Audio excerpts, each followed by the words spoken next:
Hello and welcome to Filler Form. I am Ali Mukhtar, sociology teacher at Filler Form. So आज हम लोग unit 6 start करने वाले हैं। 2 मिनट वेट करते हैं, सारे लोग ज्वाइन कर लें, उसके बाद स्टार्ट करते हैं।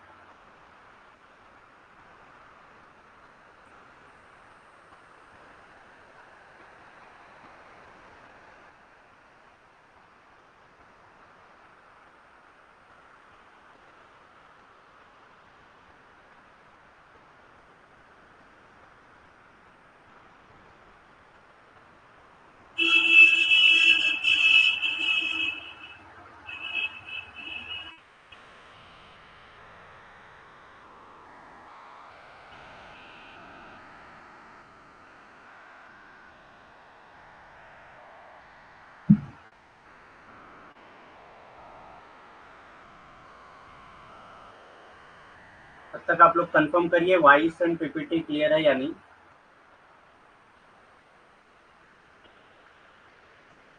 वॉइस एंड पीपीटी क्लियर है या नहीं, ये कंफर्म करिए, उसके बाद स्टार्ट करते हैं।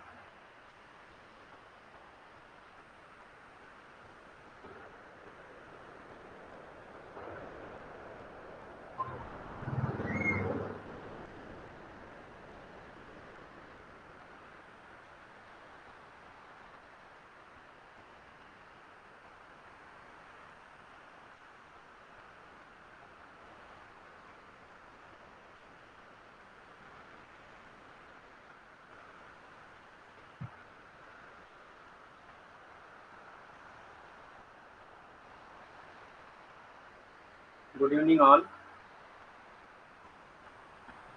Good afternoon all.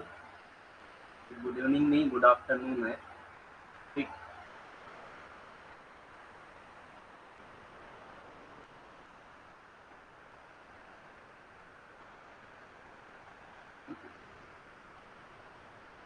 स्टार्ट करते हैं।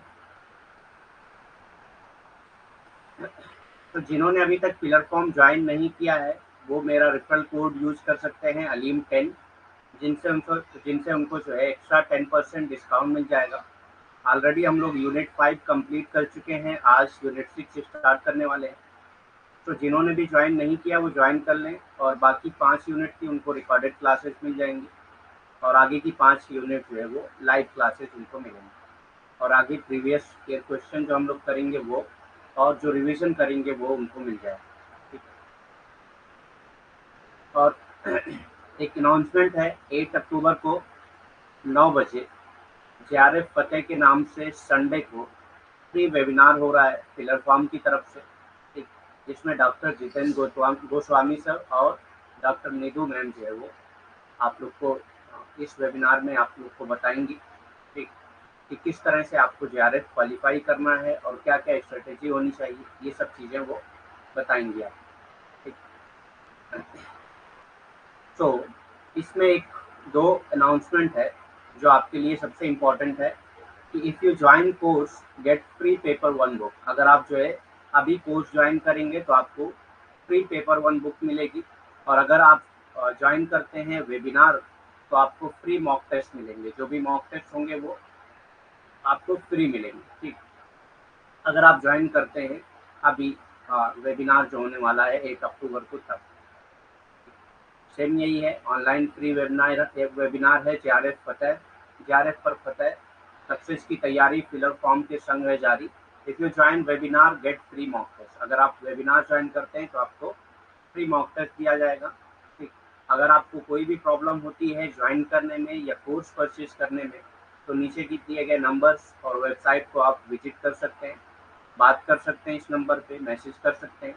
ठीक, और ये जो वेबिनार होगा ये गूगल मीट पर होगा।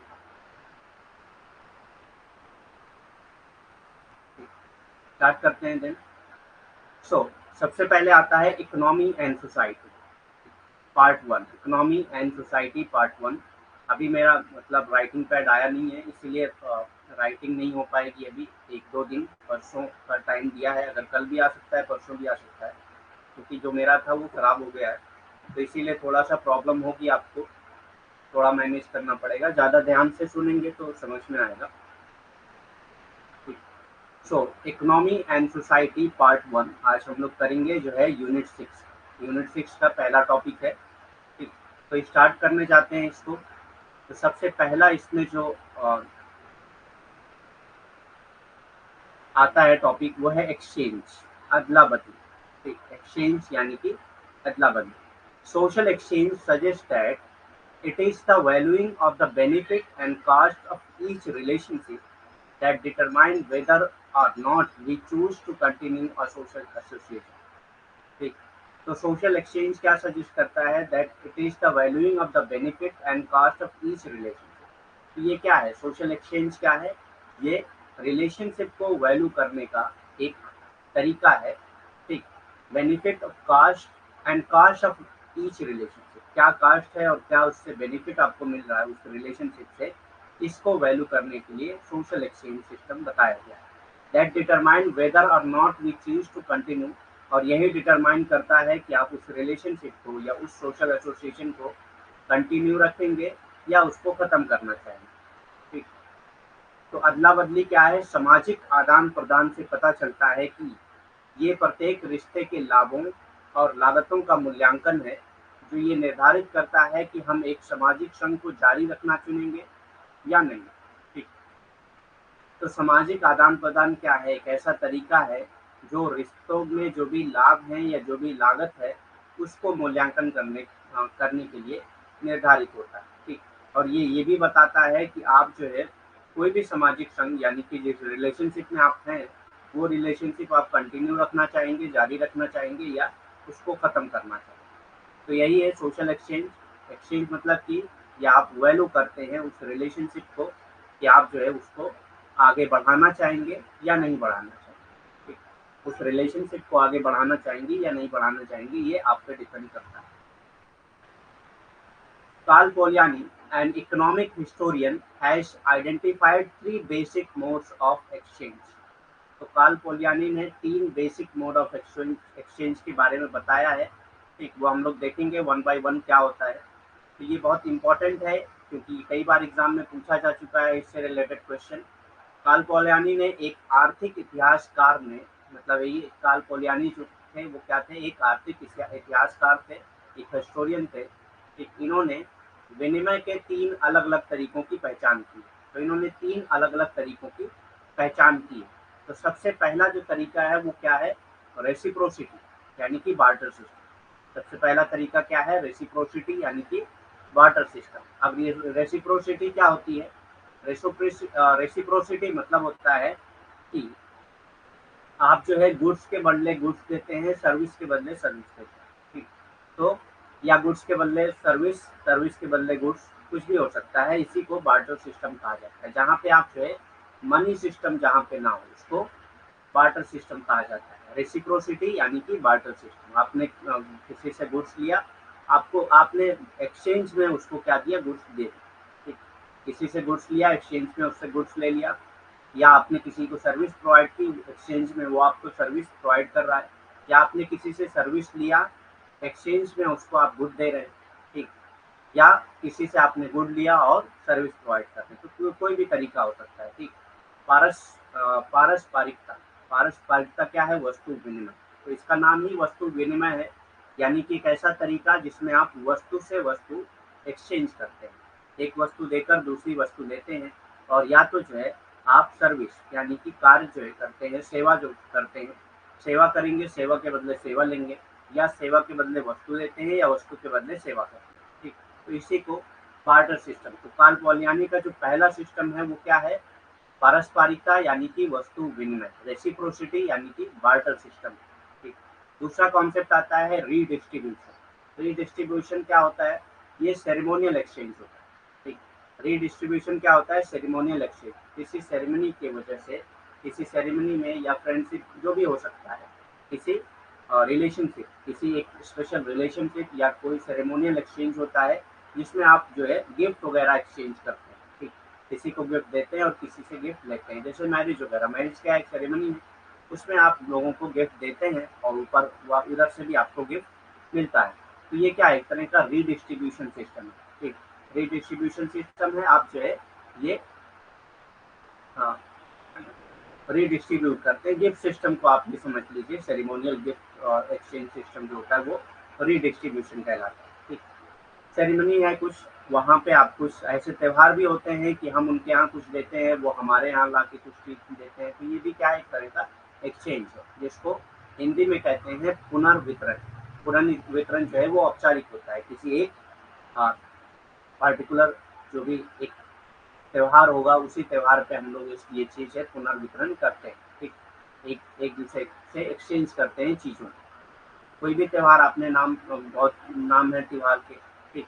आप सामान जो है वहाँ पे जैसे मिठाइयाँ वगैरह एक्सचेंज की जाती हैं, या जैसे रक्षाबंधन को आप पकड़ लीजिए, आप जो है जो लड़कियाँ होती हैं वो राखी बांधती हैं, राखी बांधने के बदले में उनको पैसे मिलते हैं, गिफ्ट मिलते हैं, तो ये क्या है, सेरेमोनियल रीडिस्ट्रीब्यूशन सिस्टम, ठीक।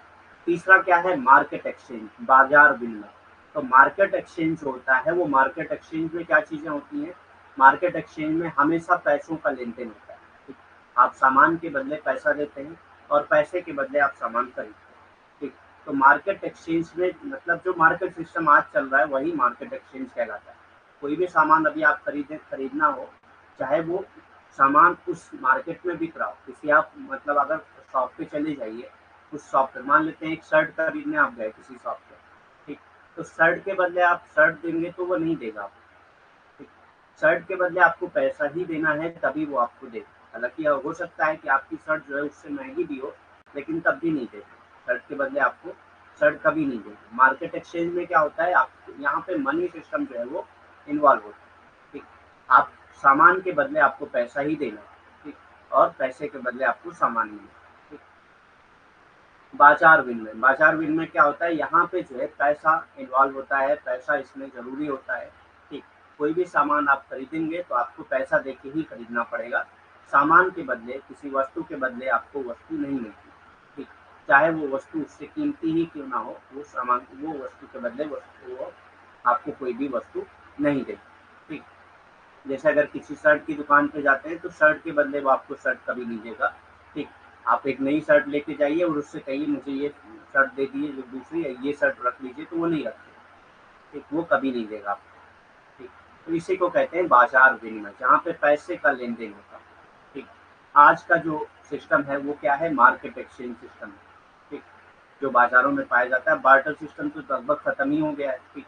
गुड्स के बदले गुड्स कोई नहीं देता है। हाँ, कोई बहुत प्रिमिटिव सोसाइटी हो सकता है पाई जाती हो जहाँ पे ये सिस्टम अभी भी चल रहा हो, एकदम ये नहीं कह सकते कि पूरी तरह से कोलैप्स हो गया है, अब कहीं पे भी नहीं चलता है, ऐसा नहीं है।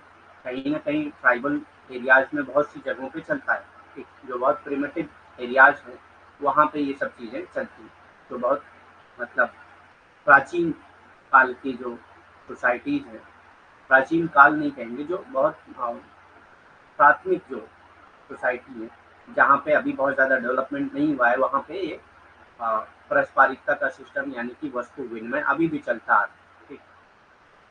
तो ये कार्ल पोलियानी का 3 एक्सचेंज सिस्टम था। नेक्स्ट कॉन्सेप्ट आता है रेसिप्रोसिटी।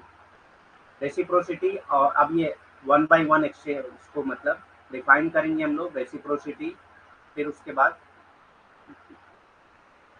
नहीं, रेसिप्रोसिटी को सिर्फ डिफाइन किया है कि क्या होता है, क्योंकि ये बार्टर सिस्टम है, ये एक तरह से पूरा, ये भी एक एग्जाम में कई बार पूछा गया है कि रेसिप्रोसिटी क्या होती है, पारस्परिकता वस्तु विनिमय क्या होती है।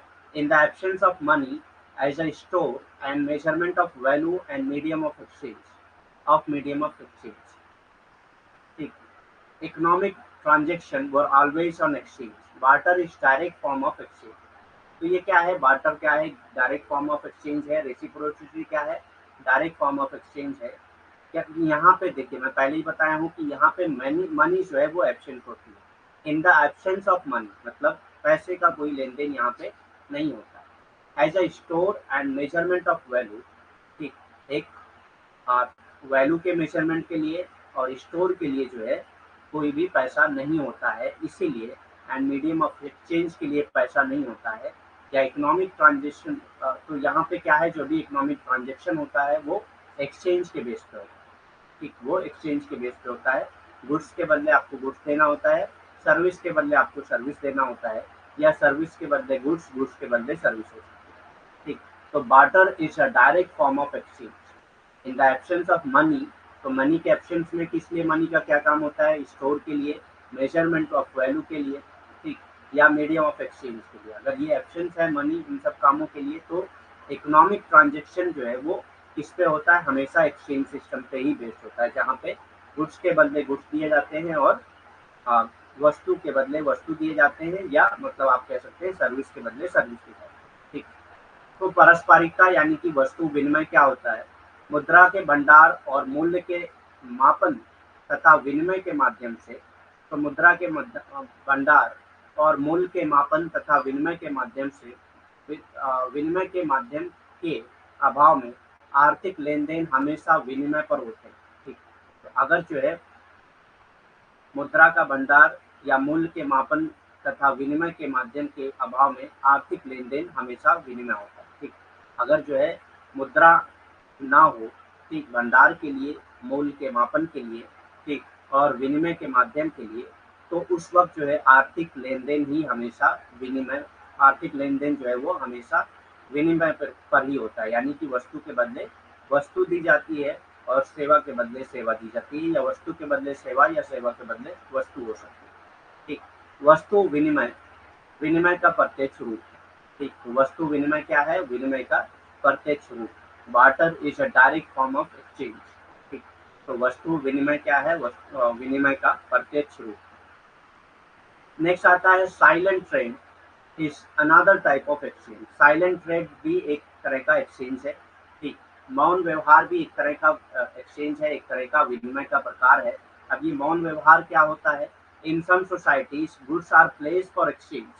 कुछ सोसाइटीज में जो है गुड्स को रख दिया जाता है एक्सचेंज के लिए, without the individual concern being personally present, ठीक। बगैर इंडिविजुअल के रहे वहाँ पे क्या है, गुड्स का एक्सचेंज होता है। जैसे क्या होता है, मार्केट सिस्टम बना, वहाँ पे मतलब जगह बनाई होती है, वहाँ पे वस्तु को ले जाके रख दिया जाता है, ठीक।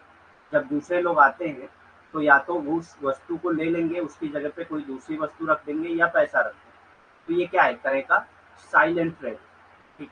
साइलेंट ट्रेड मतलब वहाँ पे जो आदमी वो उस सामान का मालिक है वो वहाँ पे मौजूद नहीं होता है। बहुत सारी सोसाइटीज में ऐसा अभी भी होता है कि जैसे वहाँ पे कुछ ले जाके, मान लेते हैं फल ले जाके रख दिया, किसी को उस फल की अगर ज़रूरत है तो फल के बदले कोई और चीज़ रख सकता है, ठीक, जो उसके पास हो, या पैसा भी रख सकता है। तो वहाँ पे वो मौजूद नहीं है, जो फल का मालिक है वो वहाँ पे मौजूद नहीं है, ये खुद वहाँ पे रख दे रहे हैं। तो ये इंडिविजुअल का यहाँ पे कॉन्सर्न नहीं है, ठीक।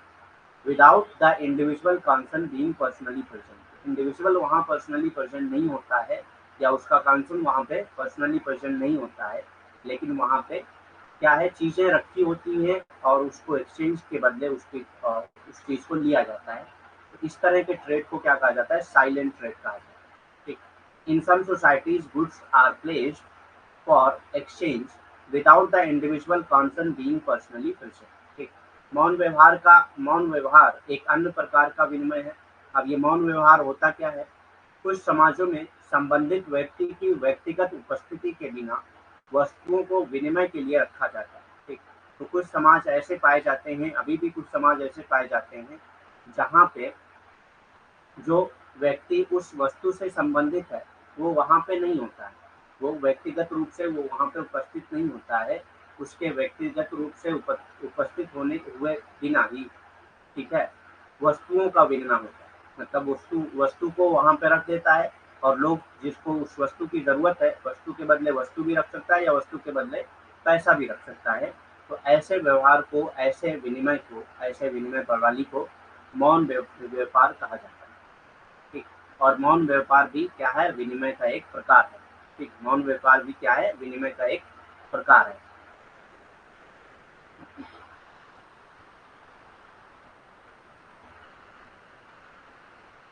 नेक्स्ट आता है जजमानी सिस्टम। जजमानी सिस्टम भी एक एक्सचेंज सिस्टम है, ठीक। हम लोगों ने पढ़ा है जजमानी सिस्टम के बारे में। तो जजमानी सिस्टम भी क्या है, एक एक्सचेंज है। It is another form of exchange where the exchange of service for good may occur in a deferred manner, ठीक। तो यहाँ पे भी एक्सचेंज होता है, ठीक, लेकिन एक्सचेंज जो सर्विस के बदले गुड्स के बदले सर्विस का एक्सचेंज होता है वो एक अलग तरीके से होता है, ठीक, एक डिफर्ड मैनर में होता है, ठीक। जिस तरह से बाकी होता है उस तरह से बाकी सिस्टम में जैसा होता है exchange of service for goods, उस तरह से जजमानी सिस्टम में नहीं होता है, एक अलग तरीके से यहाँ पे होता है जजमानी सिस्टम में। पूरा एक सिस्टम बनाया हुआ है, ठीक है, कि कौन सर्विस के बदले गुड्स दे सकता है और वो कौन गुड्स के बदले सर्विस दे सकता है। ठीक, तो सर्विस फॉर गुड्स ये एक ऐसा एक्सचेंज जजमानी सिस्टम में पाया जाता है जो किसी अलग मैनर में होता है। ठीक, जजमानी प्रणाली भी एक विनिमय का दूसरा रूप है। तो जजमानी प्रणाली क्या है? विनिमय का दूसरा रूप है।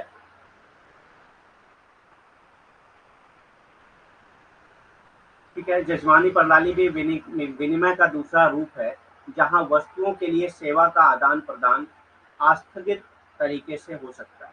ठीक, तो जहां पे वस्तुओं के लिए सेवा दी जाती है और वस्तुओं के लिए सेवा का आदान प्रदान जो है वो आस्थगित तरीके से हो सकता है। ठीक, तो यहाँ पे सेवा का आदान प्रदान कैसे होता है? आस्थगित तरीके से होता है। तो जजमानी प्रणाली भी एक विनिमय का दूसरा रूप है, यानी कि जजमानी प्रणाली भी विनिमय ही कहलाएगी। ठीक, विनिमय प्रणाली ही कहलाएगी। ठीक, तो ये भी एक तरह का एक्सचेंज सिस्टम है।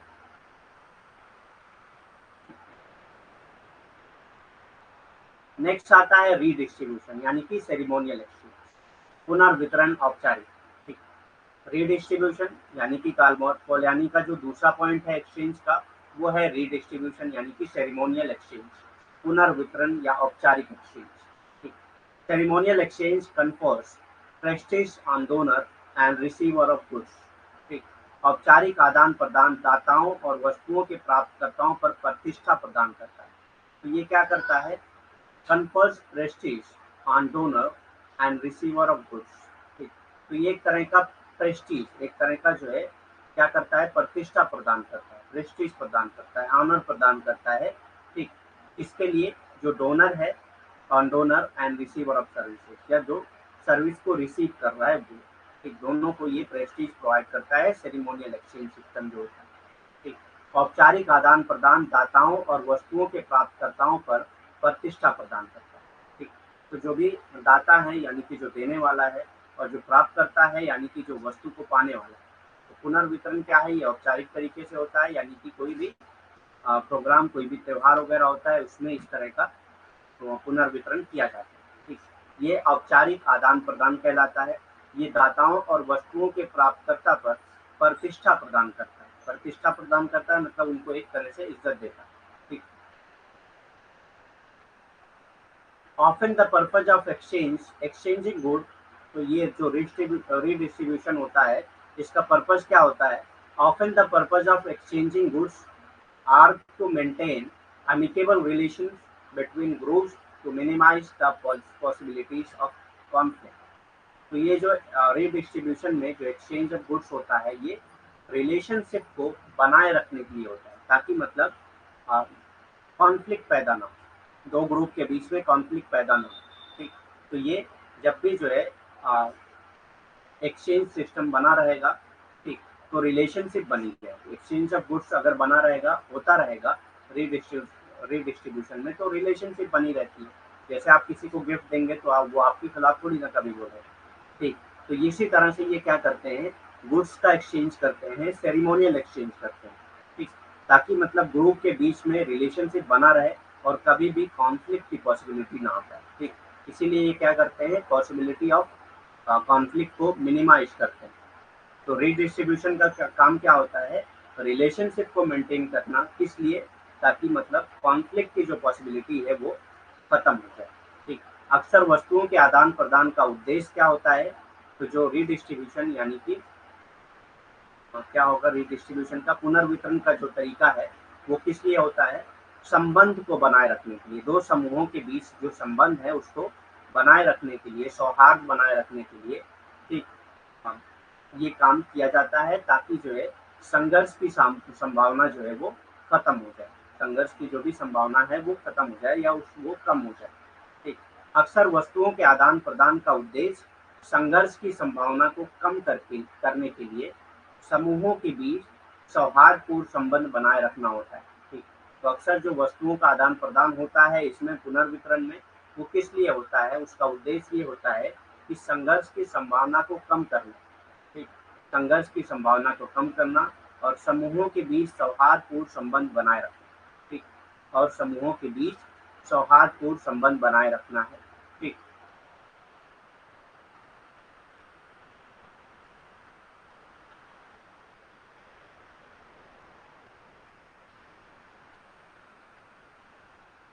Example of ceremonial exchange. अब सेरेमोनियल एक्सचेंज का एग्जाम्पल क्या है, औपचारिक आदान प्रदान के उदाहरण क्या है? तो सबसे पहले आता है कूला। कूला भी एक तरह का एक्सचेंज है। बताइए आप लोग, कूला की स्टडी किसने किया है? फास्ट आंसर करना है, कूला की स्टडी किसने किया है? तो कूला भी क्या है, एक तरह का सेरेमोनियल एक्सचेंज सिस्टम है। ठीक, an exchange system among the people of provident islander of south east Melanesia. ठीक, तो ये कैसा सिस्टम है? एक एक्सचेंज सिस्टम है जो कहाँ पे पाया जाता है? प्रोविडेंट आइलैंड में जो लोग रहते हैं वहाँ पे पाया जाता है। ये प्रोविडेंट आइलैंड कहाँ पे है? साउथ ईस्ट मेलेनेशिया में है। ठीक, साउथ ईस्ट मेलेनेशिया में है। वहाँ पे एक प्रोविडेंट आइलैंड है, वहाँ के लोगों में कूला रिंग का, कूला जो है एक्सचेंज सिस्टम पाया जाता है। ये कूला एक्सचेंज सिस्टम किसने स्टडी की थी? बताइए जल्दी। ठीक, औपचारिक आदान प्रदान के उदाहरण क्या है? कूला दक्षिण पूर्व मेलेनेशिया के प्रोविडेंट द्वीप समूह के लोगों के बीच एक विनिमय प्रणाली। तो कूला क्या है? जो दक्षिण पूर्व मेलेनेशिया है उसके प्रोविडेंट द्वीप समूह के लोगों के बीच एक तरह का विनिमय प्रणाली है, जिसको कूला कहा जाता है या कूला रिंग भी कहा जाता है। ठीक, तो इसकी स्टडी, इसका अध्ययन किसने किया था? बताइए। ये भी एक तरह का क्या है? औपचारिक आदान प्रदान है, एक औपचारिक आदान प्रदान का उदाहरण है। पास बताइए आंसर। आप लोग जो भी ज्वाइन किए हैं वो लोग बताएं answer.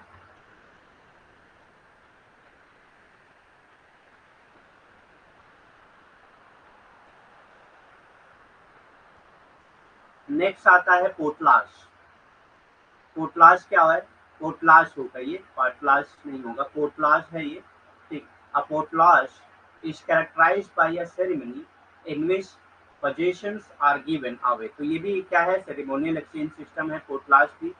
पोटलाश is characterised by a ceremony, तो ये क्या है? एक सेरेमनी के जरिए इसको कैरेक्टराइज किया जाता है।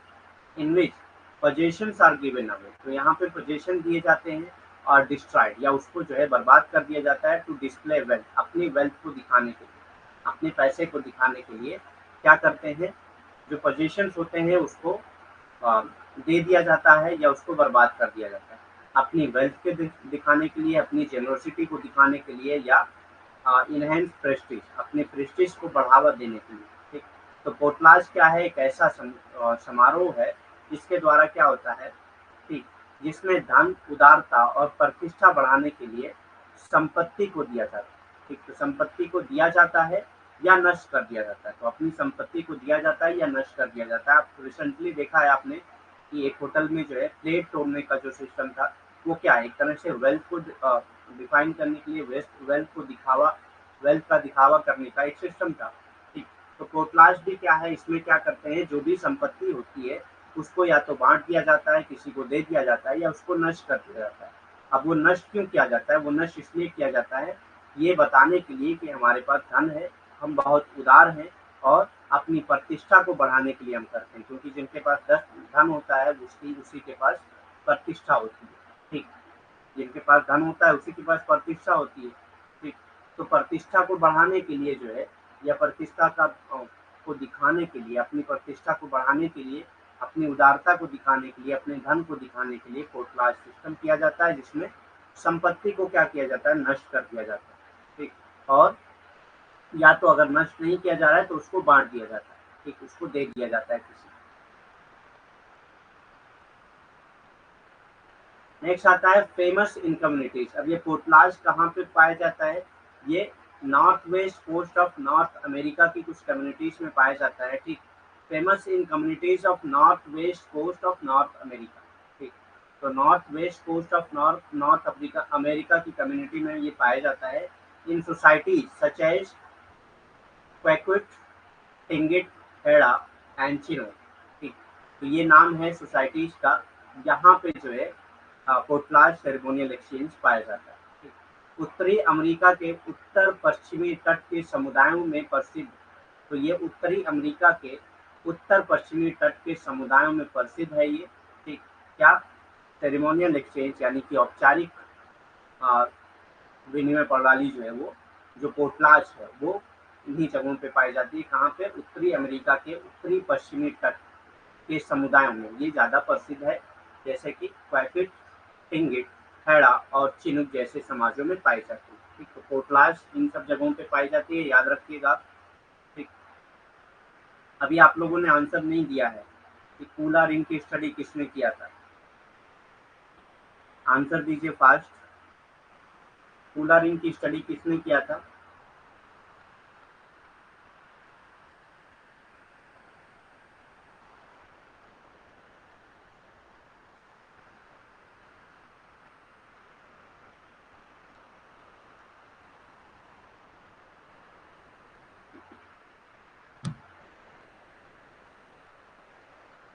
So famous in communities of northwest coast of North America in societies such as Quaquet, Tingit, Hera and Chinook.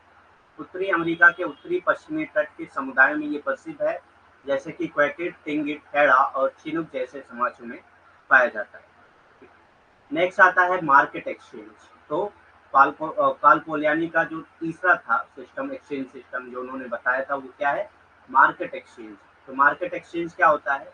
In market economy the exchange of goods and services takes place according to the law of supply and demand. तो यहाँ पे जो exchange of goods and services है वो किसके जरिए होता है? Law of supply and demand के ही अकॉर्डिंग होता है। ठीक, law of supply and demand के अकॉर्डिंग ही होता है मार्केट में। ठीक, बाजार अर्थव्यवस्था में वस्तुओं और सेवाओं का विनिमय जो होता है वो विनिमय की जो आपूर्ति और मांग के नियम के अनुसार होता है। ठीक, तो वस्तुओं और सेवाओं का विनिमय जो है वो आपूर्ति और मांग के नियम के अनुसार होता है। तो मार्केट का ये नियम होता है सप्लाई एंड डिमांड का। तो सप्लाई एंड डिमांड के नियम के हिसाब से ही एक्सचेंज होता है गुड्स एंड सर्विसेज का, मार्केट एक्सचेंज। ठीक, मार्केट एक्सचेंज यानी कि बाजार अर्थव्यवस्था, बाजार विनिमय प्रणाली जो है वो क्या है? बाजार अर्थव्यवस्था में वस्तुओं और सेवाओं का विनिमय आपूर्ति और मांग के विनिमय के अनुसार पर होता है। ठीक, तो जो यहाँ पे वस्तुओं और सेवाओं का विनिमय होता है ये किस लॉ पे काम करता है, किस कानून के अनुसार काम करता है? ये विनिमय और आपूर्ति, ये जो है इस तरह का जो विनिमय है वो आपूर्ति और मांग के नियम पे ही काम करता है। यानी कि अगर डिमांड ज़्यादा बढ़ती है तो सप्लाई भी ज़्यादा हो जाती है, या डिमांड कम होती है तो सप्लाई भी कम होती है। तो इस तरह के एक्सचेंज को मार्केट एक्सचेंज कहा जाता है। ठीक, the goods and services are bought and sold. यहाँ पे जो है एट अ मनी प्राइस, तो यहाँ पे मनी होना जरूरी है। मैंने पहले बताया यहाँ पे मनी होना जरूरी है। तो यहाँ पे गुड्स एंड सर्विसेज को बेचा और खरीदा जाता है। ठीक, गुड्स एंड सर्विसेज को क्या किया जाता है? यहाँ पे बेचा और खरीदा जाता है। The goods and services are bought and sold at a money price. तो मनी प्राइस पे ही यहाँ पे गुड्स एंड सर्विसेज को खरीदा और बेचा जाता है, which is determined by the impersonal forces of supply and demand. अब ये प्राइस कौन डिटरमाइन करता है? ये इम्पर्सनल फोर्सेज के जरिए। बहुत ज़्यादा डिमांड बढ़ी तो मतलब उसकी प्राइस भी बढ़ जाती है, डिमांड घटती है तो प्राइस भी घट जाती है। तो ऐसे जो है ये impersonal force of supply and demand के जरिए प्राइस फिक्स की जाती है, डिटरमाइन की जाती है। ठीक, तो मार्केट एक्सचेंज में क्या है? The goods and services are bought and sold. तो यहाँ पे चीज़ें खरीदी और बेची जाती हैं मनी प्राइस पे, और ये मनी प्राइस कौन डिटरमाइन करता है? Impersonal forces of supply and demand. ठीक, impersonal forces of supply and demand के जरिए जो है ये मनी प्राइस को डिटरमाइन किया जाता है। ठीक, वस्तुओं और सेवाओं को मुद्रा मूल पर खरीदा और बेचा जाता है। तो वस्तुओं और सेवाओं को किस मूल पर? मुद्रा मूल पर खरीदा और बेचा जाता है। ठीक, और ये मुद्रा मूल कौन तय करता है?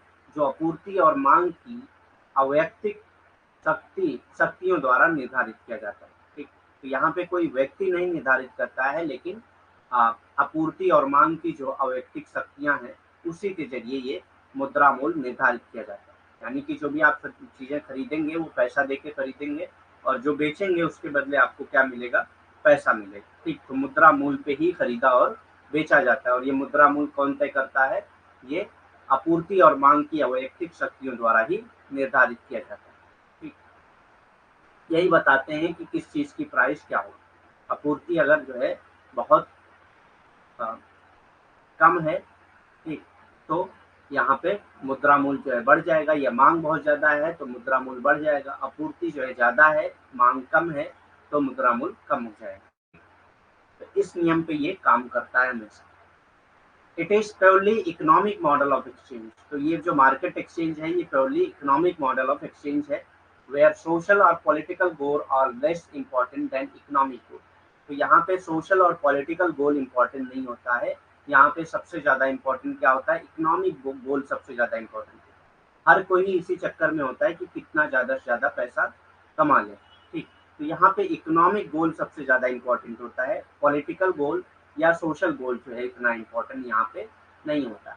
It is purely economic model of exchange. ये क्या है, purely economic model of exchange है, जहाँ पे पॉलिटिकल गोल या सोशल गोल इकोनॉमिक मॉडल से कम इंपॉर्टेंट होता है। ठीक, यहाँ पे सारे लोगों का जो गोल होता है वो इकोनॉमिक गोल होता है, वही मेन होता है। ठीक, ये विशुद्ध रूप से विनिमय का आर्थिक मॉडल है। तो ये क्या है, विशुद्ध रूप से विनिमय का आर्थिक मॉडल है, जहां सामाजिक या राजनीतिक लक्ष्य जो है वो आर्थिक लक्ष्यों से कम महत्वपूर्ण होते हैं। तो यहाँ पे सामाजिक या राजनीतिक लक्ष्य जो है वो आर्थिक लक्ष्यों से कम महत्वपूर्ण होते हैं। तो ये विशुद्ध रूप से विनिमय का आर्थिक मॉडल है, जहाँ पे सामाजिक या राजनीतिक लक्ष्य आर्थिक लक्ष्यों से कम महत्वपूर्ण होते हैं। तो यहाँ पे मतलब सारे लोग जो है ज्यादा से ज्यादा पैसा कमाना चाहते हैं, अपना आर्थिक लक्ष्य जो है वो ज्यादा से ज्यादा अचीव करना चाहते हैं, ज्यादा से ज्यादा हासिल करना चाहते हैं। यहाँ पे किसी को सामाजिक गोल से या राजनीतिक गोल से उतना मतलब नहीं होता है। ठीक, नेक्स्ट आता है कॉन्सेप्ट सब्सटेंटिविज्म।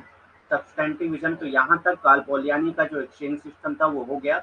अब हम लोग नेक्स्ट कॉन्सेप्ट पढ़ने जा रहे हैं जो है सब्सटेंटिविज्म, यानी कि संयमवाद। ठीक, संयमवाद यानी कि सब्सटेंटिविज्म, ये भी कॉन्सेप्ट कार्ल पोलियानी का ही है। ठीक, Polanyi argues that the problem of economy have a social rather than political root. ठीक, तो ये कहते हैं कि जो इकोनॉमी की प्रॉब्लम है वो सोशल प्रॉब्लम है। ठीक, have a social rather than political root. इसमें पॉलिटिकल प्रॉब्लम नहीं है, पॉलिटिकल रूट नहीं है, बल्कि सोशल रूट है। ठीक, तो सोशल रूट की वजह से ही इकोनॉमिक प्रॉब्लम आती है, पॉलिटिकल रूट की वजह से इकोनॉमिक प्रॉब्लम नहीं आती है। इसी को कार्ल पोलियानी ने नाम दिया है सब्सटेंटिविज्म। ठीक, पोलियानी का तर्क है कि अर्थव्यवस्था की समस्याओं की जड़ जो है राजनीतिक ना होकर सामाजिक होती है। तो अर्थव्यवस्था की जो समस्या होती है वो राजनीतिक नहीं होती है, बल्कि सामाजिक होती है। अर्थव्यवस्था की जो भी समस्याएं आती हैं वो पोलियानी के अकॉर्डिंग क्या है, वो सामाजिक होती है, राजनीतिक नहीं होती है। इसी को उन्होंने संयमवाद कहा है। ठीक, therefore the power of state by itself could not solve them। ठीक, तो क्योंकि ये राजनीतिक नहीं होता है, ये पॉलिटिकल नहीं होता है, तो सिर्फ स्टेट का पावर ही उसको सॉल्व नहीं कर सकता। ठीक, तो आप जो इकोनॉमिक प्रॉब्लम क्रिएट हुई, वो इस इकोनॉमिक प्रॉब्लम को सॉल्व करने के लिए सिर्फ स्टेट की पावर ही काफी नहीं है। ठीक, स्टेट की पावर ही सिर्फ उसको सही नहीं कर सकती। ठीक, इसीलिए राज्य की शक्ति अकेले उन्हें हल नहीं कर सकती। मतलब जो भी अर्थव्यवस्था की प्रॉब्लम आ रही है, जो भी समस्याएं आ रही हैं, उसको राज्य की ताकत अकेले जो है सॉल्व नहीं कर सकती, अकेले उसका समाधान नहीं निकाल सकती, क्योंकि ये राजनीतिक समस्या है ही नहीं।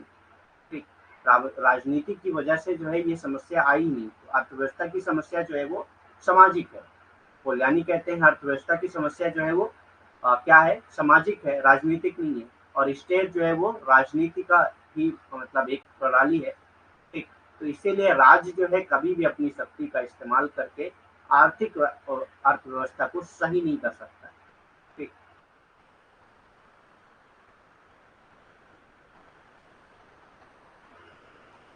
such problem would have to be solved through a social and cultural transformation। वो क्या क्या कहते हैं कि ये प्रॉब्लम जो है किस कैसे सॉल्व की जानी चाहिए, जिसका उन्होंने सब्सटेंटिविज्म नाम रखा है। Such problem would have to be solve through a social and cultural transformation. तो ये जो प्रॉब्लम क्रिएट हो रही है इसको जो है कैसे सॉल्व किया जाना चाहिए, सोशल और कल्चरल ट्रांसफॉर्मेशन के जरिए सॉल्व किया जाना चाहिए। जो प्रॉब्लम क्रिएट हो रही है उसको सोशल और कल्चरल ट्रांसफॉर्मेशन के जरिए सॉल्व किया जाना चाहिए। ऐसी समस्याओं को सामाजिक और सांस्कृतिक परिवर्तन के माध्यम से ही हल किया जाना चाहिए। ठीक, क्योंकि राजनीतिक तरीके से इसको हल नहीं किया जा सकता, राज्य कभी भी इसको अकेले हल नहीं कर सकता। इसीलिए ऐसी समस्याओं को, यानी कि अर्थव्यवस्था की जो समस्याएं होती हैं उसको सांस्कृतिक और सामाजिक परिवर्तन के जरिए ही हल किया जाना चाहिए। ठीक, यानी कि समाज में परिवर्तन लाकर, सोशल चेंज करके, सोशल ट्रांसफॉर्मेशन करके या कल्चरल ट्रांसफॉर्मेशन करके समाज में परिवर्तन लाकर या संस्कृति में परिवर्तन लाके आप आर्थिक समस्या को खत्म कर सकते हैं। ठीक, हिज फेमस बुक, अब ये कार्ल पोलैनी की जो फेमस बुक है इससे भी क्वेश्चन कई बार पूछे गए हैं, इसीलिए मैंने ये बुक मेंशन कर दिया यहाँ पे। The great transformation, the great transformation उनकी बुक है कार्ल पोलैनी की, कई बार एग्जाम में पूछी गई है, तो आप लोग याद रखिएगा कि द ग्रेट ट्रांसफॉर्मेशन किसकी बुक है, कार्ल पोलैनी की बुक है। ठीक, उनकी प्रसिद्ध पुस्तक द ग्रेट ट्रांसफॉर्मेशन, तो कार्ल पोलैनी की जो सबसे मशहूर पुस्तक है वो कौन सी है, द ग्रेट ट्रांसफॉर्मेशन, और इससे कई बार एग्जाम में क्वेश्चन पूछा गया है कि ये बुक किसकी है। ठीक, तो ये याद रखिएगा। नेक्स्ट कॉन्सेप्ट पे हम लोग मूव करते हैं, गिफ्ट यानी कि उपहार। ठीक, अब ये गिफ्ट या उपहार क्या होता है। Gift giving for sociologist is a way of conveying self to the recipient which further shape the recipient's identity. समाज शास्त्रियों के लिए उपहार देना प्राप्तकर्ता को स्वयं बताने का एक तरीका है जो प्राप्तकर्ता की पहचान को और आकार देता है। ठीक, तो गिफ्ट गिविंग क्या है, सोशोलॉजिस्ट के अकॉर्डिंग अगर गिफ्ट का मतलब आदान प्रदान जो हो रहा है, गिफ्ट गिविंग का जो कॉन्सेप्ट है उसको अगर समझना हो तो सोशोलॉजिस्ट क्या कहते हैं कि एक तरीका है अपने सेल्फ को कन्वे करने का, अपने सेल्फ को बताने का टू द रिसिपेंट, रिसिपेंट को मतलब जिसको वो दिया जा रहा है गिफ्ट, वो बताना चाह रहा है अपने सेल्फ को, अपने बारे में। ठीक, which further save the recipient identity, और वो बाद में जो है रेसिपेंट आइडेंटिटी को सेव करता है। ठीक, मतलब रेसिपेंट आइडेंटिटी को बनाता है। ठीक, समाज शास्त्रियों के लिए उपहार देना प्राप्तकर्ता को स्वयं बताने का एक तरीका है। तो समाज शास्त्रियों के लिए उपहार देना क्या है, प्राप्तकर्ता को अपने स्वयं के बारे में बताने का, मतलब कि मैं क्या हूँ ये बताने का एक तरीका है। ठीक, जो प्राप्तकर्ता की पहचान को और आकार देता है, और यही जो है जब आप उपहार देते हैं तो जो प्राप्त कर रहा है यानी कि जो उपहार पा रहा है उसकी पहचान को और आकार देता है। ठीक, उसकी पहचान को और आकार देता है। सच कन्वेंस, मतलब ये जो कन्वे कर रहे हैं आप अपने सेल्फ को, such conveyance involve the expression of bond between giver and receiver. अब ये जो आप कन्वे कर रहे हैं ये जो है इसमें क्या चीजें इन्वॉल्व होती हैं, एक्सप्रेशन ऑफ बॉन्ड, मतलब आप दोनों के बीच में जो भी गिफ्ट ले रहा है और जो गिफ्ट दे रहा है, ठीक, उन दोनों के बीच में क्या संबंध है, क्या रिलेशन है, क्या बॉन्ड है, उसको बताता है। ठीक, इस तरह के हस्तांतरण में दाता और रिसीवर के बीच, दाता यानी कि दाता और प्राप्तकर्ता, रिसीवर नहीं, दाता और प्राप्तकर्ता के बीच जो है बंधन की अभिव्यक्ति शामिल है, मतलब कि प्राप्तकर्ता और दाता के बीच में किस तरह का बंधन है उसकी जो है अभिव्यक्ति शामिल होती है। ठीक, इस तरह के हस्तांतरण में, हस्तांतरण मतलब जहाँ पे आप जो है ट्रांसफर कर रहे हैं चीजों को। ठीक, इस तरह के हस्तांतरण में जो भी दाता है या जो भी प्राप्तकर्ता है उन दोनों के बीच कैसा संबंध है उसकी अभिव्यक्ति भी शामिल होती है। ठीक, नेक्स्ट आता है the gift, the gift forms and functions of exchange in archaic societies. तो गिफ्ट क्या है, आर्काइक सोसाइटीज में एक तरह का forms and function of exchange, exchange का एक फॉर्म्स एंड फंक्शन, मतलब गिफ्ट गिविंग भी एक तरह का एक्सचेंज सिस्टम। ठीक, फॉर्म्स एंड द गिफ्ट, ये बुक का नाम है the gift forms and function of exchange. ठीक, तो ये पूरा हेडिंग से लीजिएगा आप, ये बुक पूरी बुक का नाम है। ठीक है, the book the gift forms and function of exchange in archaic societies, ये बुक है। ठीक, इसका फ्रेंच में भी नाम लिखा हुआ है, तो ये पढ़ने की जरूरत नहीं है, ना ही एग्जाम में आपसे ये पूछेगा। ठीक है, मैंने ऐसे ही मेंशन कर दिया यहाँ पे, ना ही पढ़ने की जरूरत है आपको, ना ही एग्जाम में आपसे फ्रेंच लैंग्वेज में क्वेश्चन पूछा जाएगा, बस इतना पूछा जाएगा द गिफ्ट किसकी बुक है, forms and function of exchange in archaic societies ये किसकी बुक है, इससे पूछा जाएगा। तो ये एक एस्से है जो 1925 में पब्लिश हुआ था, is a 1925 essay by the French sociologist Marcel Mauss. ये किसने लिखा था एस्से, मार्शल मॉस ने लिखा था। एस्से का नाम क्या है, the gift forms and function of exchange, forms and function of exchange in archaic society. Archaic societies में गिफ्ट किस तरह से forms and function of exchange की तरह से काम करता है। तो ये पूरी बुक का नाम है the gift forms and function of exchange in archaic society.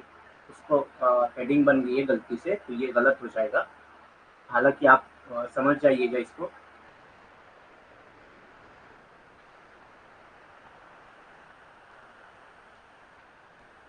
स्वयं का क्या मतलब है? मीन्स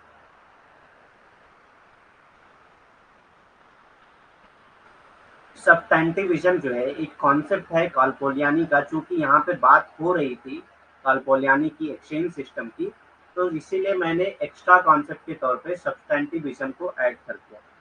ठीक, और इसमें कोई मतलब नहीं है गिफ्ट का और संयमवाद का कोई मतलब नहीं है। मैंने इसलिए ऐड किया था ये, ताकि मतलब आपको याद रहे, यहाँ पे आप पढ़ सकते हैं, क्योंकि काल पोलियानी एज सच हमारे सिलेबस में तो है नहीं, लेकिन उनके बारे में हम लोग पढ़ रहे थे, तो इसीलिए मैंने उसको ऐड कर दिया। ठीक, तो the gift forms and function of exchange in archaic society, ये मार्शल मर्स्की का एस्से है जो 1925 में पब्लिश हुआ था। That is the foundation of social theories of reciprocity and gift exchange. और इसी ये क्या है, ये जो एस्से था यही फाउंडेशन बना रेसिप्रोसिटी एंड गिफ्ट एक्सचेंज की जो भी थ्योरीज बनी उसका। ठीक, मतलब यही पढ़ के जो है लोगों ने थ्योरीज देना शुरू किया, इससे रिलेटेड, रेसिप्रोसिटी से रिलेटेड और गिफ्ट एक्सचेंज से रिलेटेड। उपहार प्राचीन समाज में विनिमय के रूप और कार्य, तो ये बुक का नाम है। ठीक, अगर हिंदी में बुक आती है, वैसे हिंदी में बुक नहीं पूछी जाती, पूरा वही पूछा जाएगा आपसे, the gift forms and form of exchange in archaic society. ठीक, प्राचीन समाजों के विषय विनिमय में, विनिमय के रूप में कार्य, हाँ, के रूप में और कार्य। ठीक, ये इससे था एक, ठीक, एक निबंध था जो 1925 में पब्लिश हुआ था, और ये फ्रांसीसी समाजशास्त्री मार्शल मॉस द्वारा ही लिखा गया। ठीक, तो ये इससे किसने लिखा था? फ्रांसीसी समाजशास्त्री मार्शल मॉस ने लिखा था 1925 में। एक निबंध है जो पारस्परिकता के सामाजिक सिद्धांतों की नींव है। ठीक, और यही निबंध जो है जितने भी पारस्परिकता के सामाजिक सिद्धांत हैं या उपहार विनिमय के सामाजिक सिद्धांत हैं, उसमें उसका जो है ये क्या है, एक तरह का नींव है, मतलब कि यही पढ़ के लोगों ने जो है उपहार विनिमय के बारे में बात करना शुरू किया, इससे रिलेटेड सिद्धांत देना शुरू किया, या पारस्परिकता से रिलेटेड जो है सामाजिक सिद्धांत देना शुरू किया। ठीक, मार्शल मॉस क्या कहते हैं? Mauss essay focuses on the way that the exchange of object between group build relationship between humans। तो ये क्या कहते हैं, ये अपने हिस्से में क्या कहते हैं कि जो एक्सचेंज होता है गुड्स का, यानी कि गिफ्ट का जो एक्सचेंज होता है एक दूसरे के बीच में, ये रिलेशनशिप ह्यूमंस के बीच में जो रिलेशनशिप है उसको बनाता है। ठीक, उसको बनाता है, उसको मजबूत करता है। तो मॉस ऐसे focus on the way the exchange of object between group build relationship between human. तो जो ऑब्जेक्ट का एक्सचेंज है, मतलब गिफ्ट का जो एक्सचेंज है, ठीक, उसकी वजह से ह्यूमंस में रिलेशनशिप बिल्डअप होता है। ठीक, उसी को इन्होंने अपने एस्से में फोकस किया। ठीक, मॉस का निबंध इस बात पर केंद्रित है, तो उनका जो निबंध था वो किस बात पर केंद्रित था कि किस तरह से समूहों के बीच वस्तुओं का आदान प्रदान मनुष्यों के बीच संबंध बनाता है। ठीक, तो किस तरह से समूहों के बीच जो भी वस्तु का आदान प्रदान होता है उसकी वजह से मनुष्यों के बीच जो है संबंध पैदा होता है।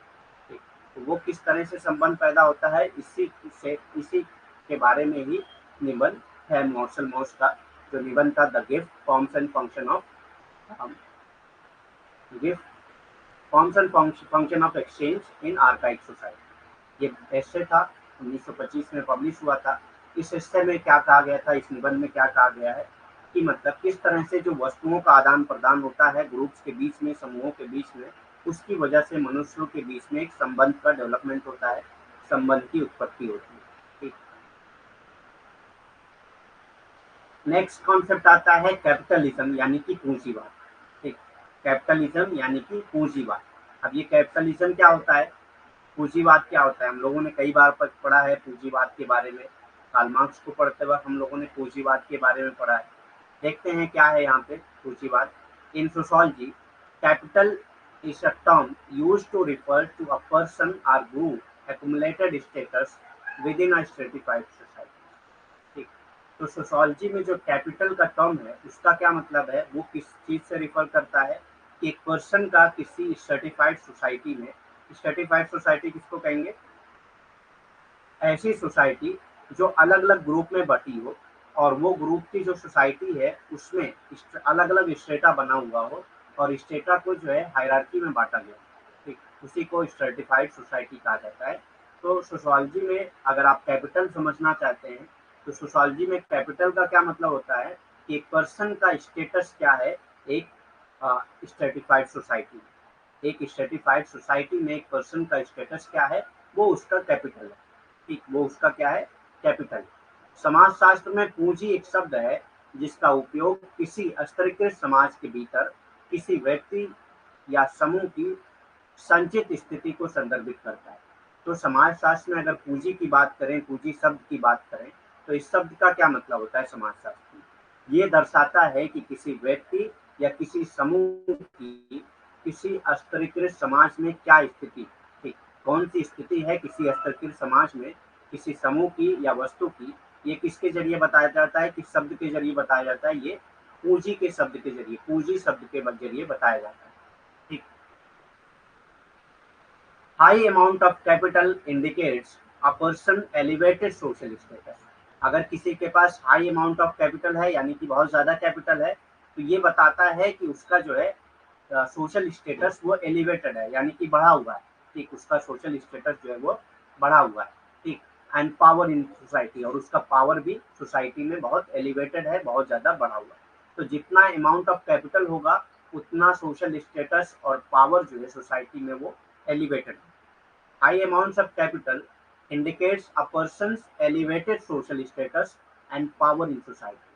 तो जितना ज़्यादा कैपिटल होगा उतना सोशल स्टेटस और पावर जो है उसका एलिवेशन है, मतलब वो बढ़ेगा, ठीक, एलिवेशन मतलब बढ़ना होता है।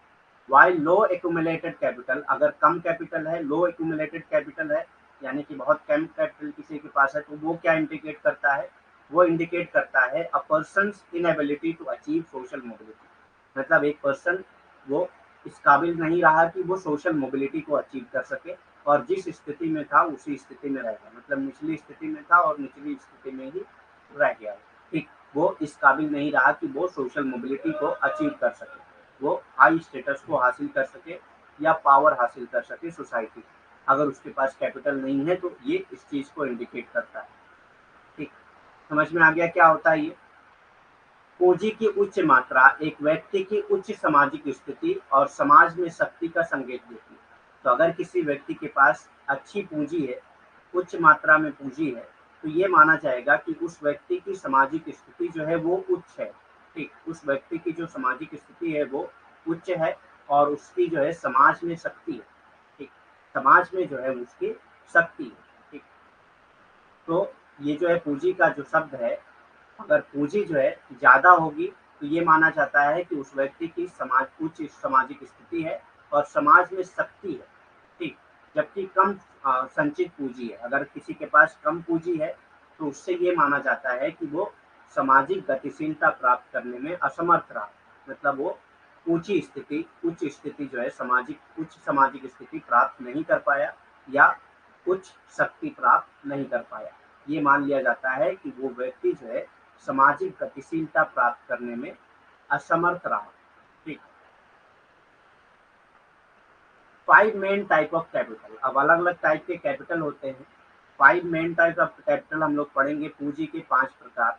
इसमें अब मुझे मेंशन करना था बार्डुआ का जो कैपिटल है वो मैंने आपको यूनिट फर्स्ट में पढ़ाया है, तो बार्डुआ का जो कैपिटल है वो आप पढ़ लीजिएगा जाके।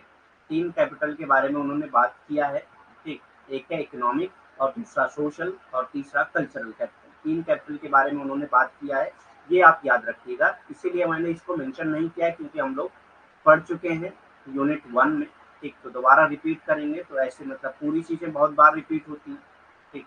जैसे अभी हम लोग कूलर रिंग रिपीट किए और आप लोग अभी तक उसका आंसर नहीं दिए कि कूलर रिंग जो है वो किसका, किसने स्टडी किया, ठीक। कूलरिंग की स्टडी किसने की थी आपने अभी तक नहीं बताया है, ठीक। तो 5 मेन टाइप ऑफ कैपिटल के बारे में हम लोग पढ़ लेते हैं। पूंजी के 5 प्रकार कौन कौन से होते हैं। It is useful to differentiate between 5 kind of capital, ठीक।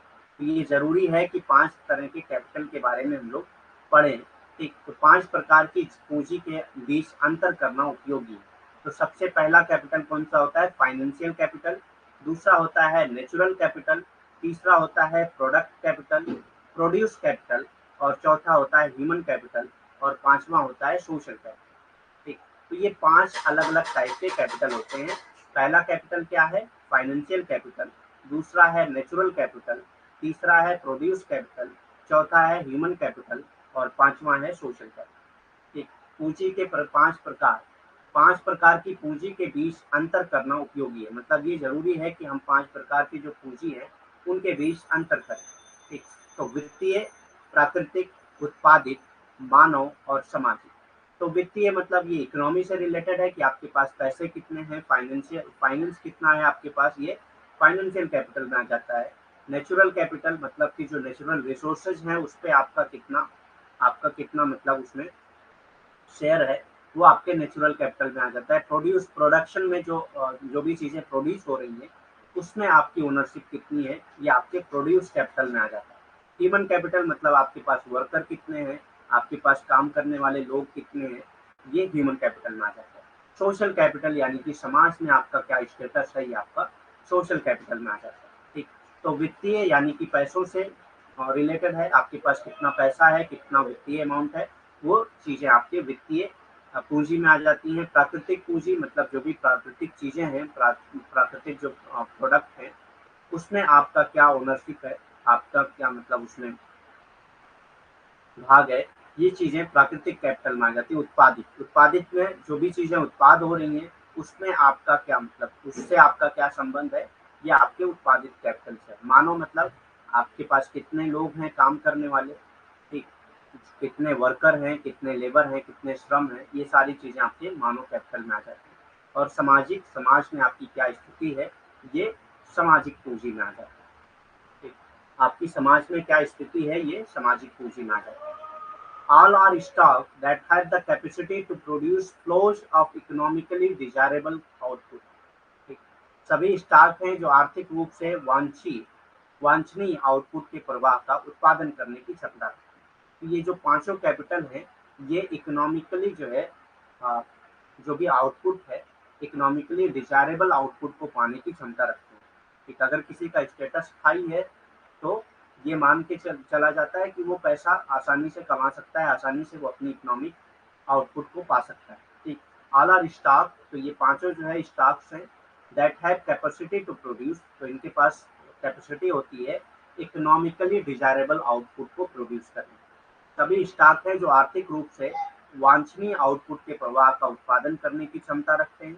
ठीक, the maintenance of all 5 kinds of capital is essential for the sustainability of economic development. और ये पांचों कैपिटल को मेंटेन करना, जो 5 टाइप के कैपिटल पाए जाते हैं, ये पांचों टाइप के कैपिटल को मेंटेन करना जरूरी है। मतलब एक व्यक्ति, एक पर्सन के पास ये पांचों कैपिटल होना जरूरी है अपनी इकोनॉमिक डेवलपमेंट की सस्टेनेबिलिटी को मेंटेन करने के लिए। ठीक, the maintenance of all 5 kind of capital is essential, ये जरूरी है कि जो 5 तरह के कैपिटल हैं उसको मेंटेन किया जाए, किस लिए? For the sustainability of economic development, जो भी इकोनॉमिक डेवलपमेंट हो रहे हैं उसकी सस्टेनेबिलिटी के लिए, मतलब उसको बचाए रखने के लिए। ठीक, आर्थिक विकास की स्थिरता के लिए, मतलब स्थिर रखने के लिए, जो भी आपका आर्थिक विकास हो रहा है उसको स्थिर रखने के लिए ये 5 प्रकार की जो पूंजी है उसका रखरखाव करना आवश्यक होता है। ठीक, हर किसी को अपना ये 5 तरह की पूंजी जो है वो उसका रखरखाव करना जरूरी है, तभी वो आर्थिक विकास कर पाएगा। ठीक, अपने आर्थिक विकास को स्थिर रख पाएगा। ठीक,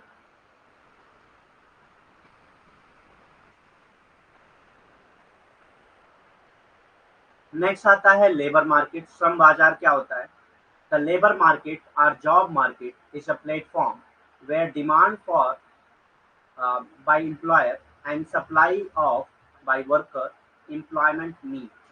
ठीक, श्रम बाजार या नौकरी बाजार एक ऐसा मंच है जहां रोजगार की मांग नियोक्ता द्वारा और आपूर्ति श्रमिकों द्वारा की पूर्ति होती है। मतलब ये लेबर मार्केट क्या है? एक ऐसी मार्केट है जहाँ पे मांग कौन करता है? जो एम्प्लॉयर होते हैं, जो जॉब देने वाले लोग होते हैं, जिनका फोर्सेज ऑफ प्रोडक्शन में जो है ओनरशिप होती है।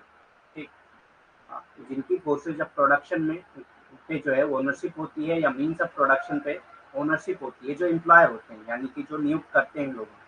ठीक, जो एम्प्लॉयमेंट प्रोवाइड करते हैं, यानी कि जिनके पास कंपनियां हैं, जिनके पास फैक्ट्रीज हैं, जिनके पास इंडस्ट्रीज हैं, वो क्या करेंगे, जो लेबर हैं, जो वर्किंग फोर्स है, उसको एम्प्लॉय और उनको जो है अपने यहाँ रखेंगे। ठीक, तो उनकी तरफ से डिमांड होती है और जो वर्कर होते हैं वो उस डिमांड को पूरा करते हैं। ठीक, जो वर्कर होते हैं वो उस डिमांड को पूरा करते हैं, यानी कि अपने लेबर को सप्लाई करते हैं। इसी को लेबर मार्केट कहा जाता है, जहाँ पे अपनी लेबर एबिलिटी को जो है लेबर कैपेसिटी को बेचा और खरीदा जाता है। ठीक, उसी को लेबर मार्केट कहा जाता है।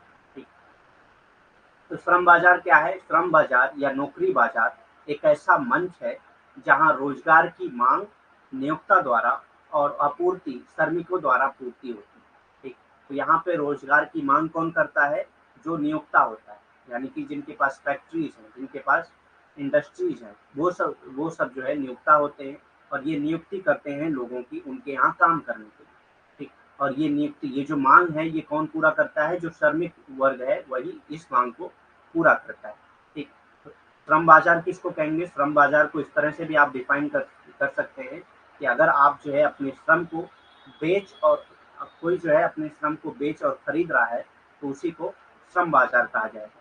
ठीक, उसी को श्रम बाजार कहा जाएगा, जहाँ पे श्रम को बेचा और खरीदा जाता है।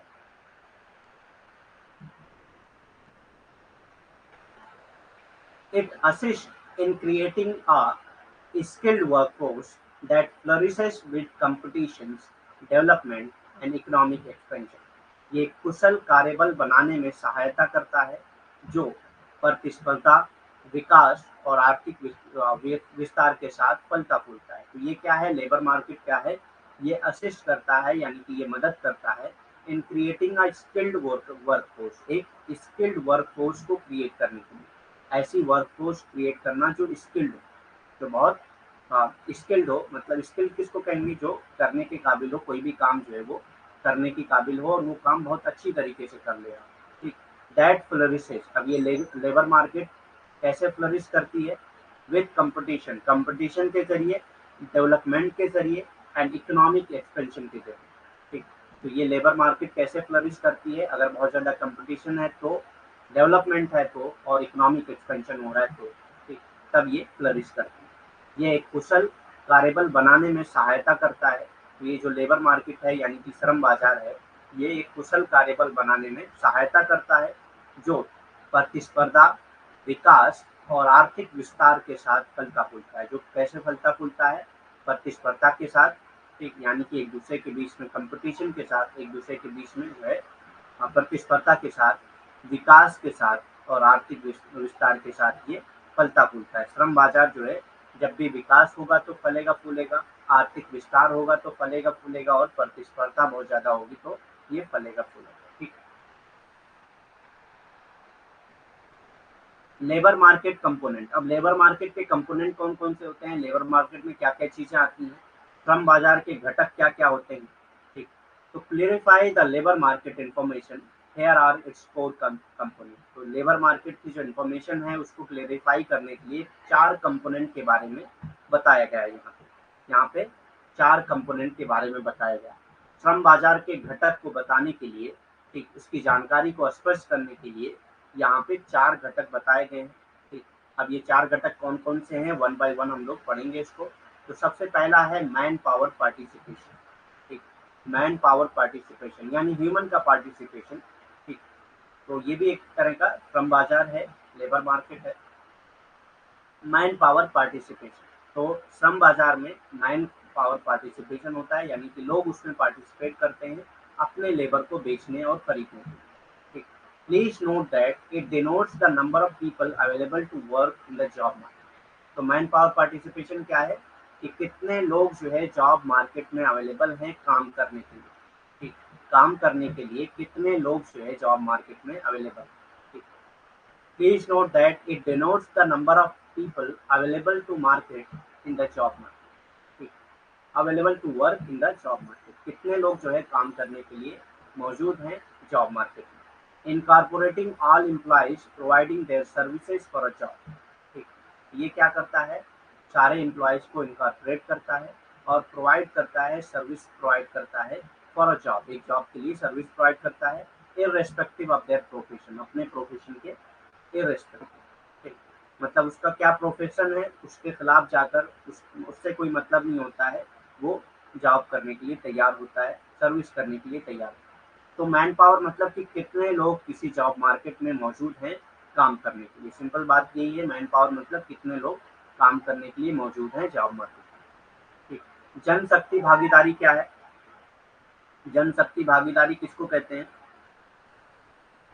कृपया ध्यान दें कि ये नौकरी के बाजार में काम करने के लिए उपलब्ध लोगों की संख्या को दर्शाता है। मतलब जनशक्ति भागीदारी क्या है कि कितने लोग नौकरी के बाजार में, यानी कि जो श्रम का बाजार है उसमें कितने लोग काम करने के लिए उपलब्ध हैं, ये इसको बताता है कि ये जनशक्ति भागीदारी कितनी है। ठीक। कितने लोग जो है अब लेबर मार्केट में, श्रम बाजार में कितने लोग काम करने के लिए तैयार हैं, ये जनशक्ति भागीदारी को दर्शाता है। जिसमें नौकरी के लिए अपनी सेवाएं प्रदान करने वाले सभी कर्मचारियों को शामिल किया गया है। तो जो भी नौकरी के लिए अपनी सेवाएं प्रदान करते हैं, ऐसे सारे कर्मचारी जो है वो जनशक्ति भागीदारी में आ जाते हैं। ठीक। जिन्होंने भी अपनी सेवाएं दिया है नौकरी के लिए, ठीक, ऐसे सारे कर्मचारी जो है वो जनशक्ति भागीदारी में आ जाते हैं, भले ही उनका पैसा कुछ भी हो। ठीक। पैसा उनका कुछ भी हो, उससे मतलब नहीं है, लेकिन कितने कर्मचारी हैं, ये सारी चीजें डिनोट करती हैं कि जनशक्ति भागीदारी कितनी है। ठीक। पैसे से मतलब नहीं होता। ठीक। किसी एक पैसे को लेकर जो है हम ये नहीं देखते हैं कि उस पैसे में कितनी भागीदारी है। ठीक। पैसा कुछ भी हो, कितने लोग काम करने के लिए, नौकरी करने के लिए कितने लोग उपलब्ध हैं, वही जो है क्या दर्शाती है, जनशक्ति भागीदारी को दर्शाती है।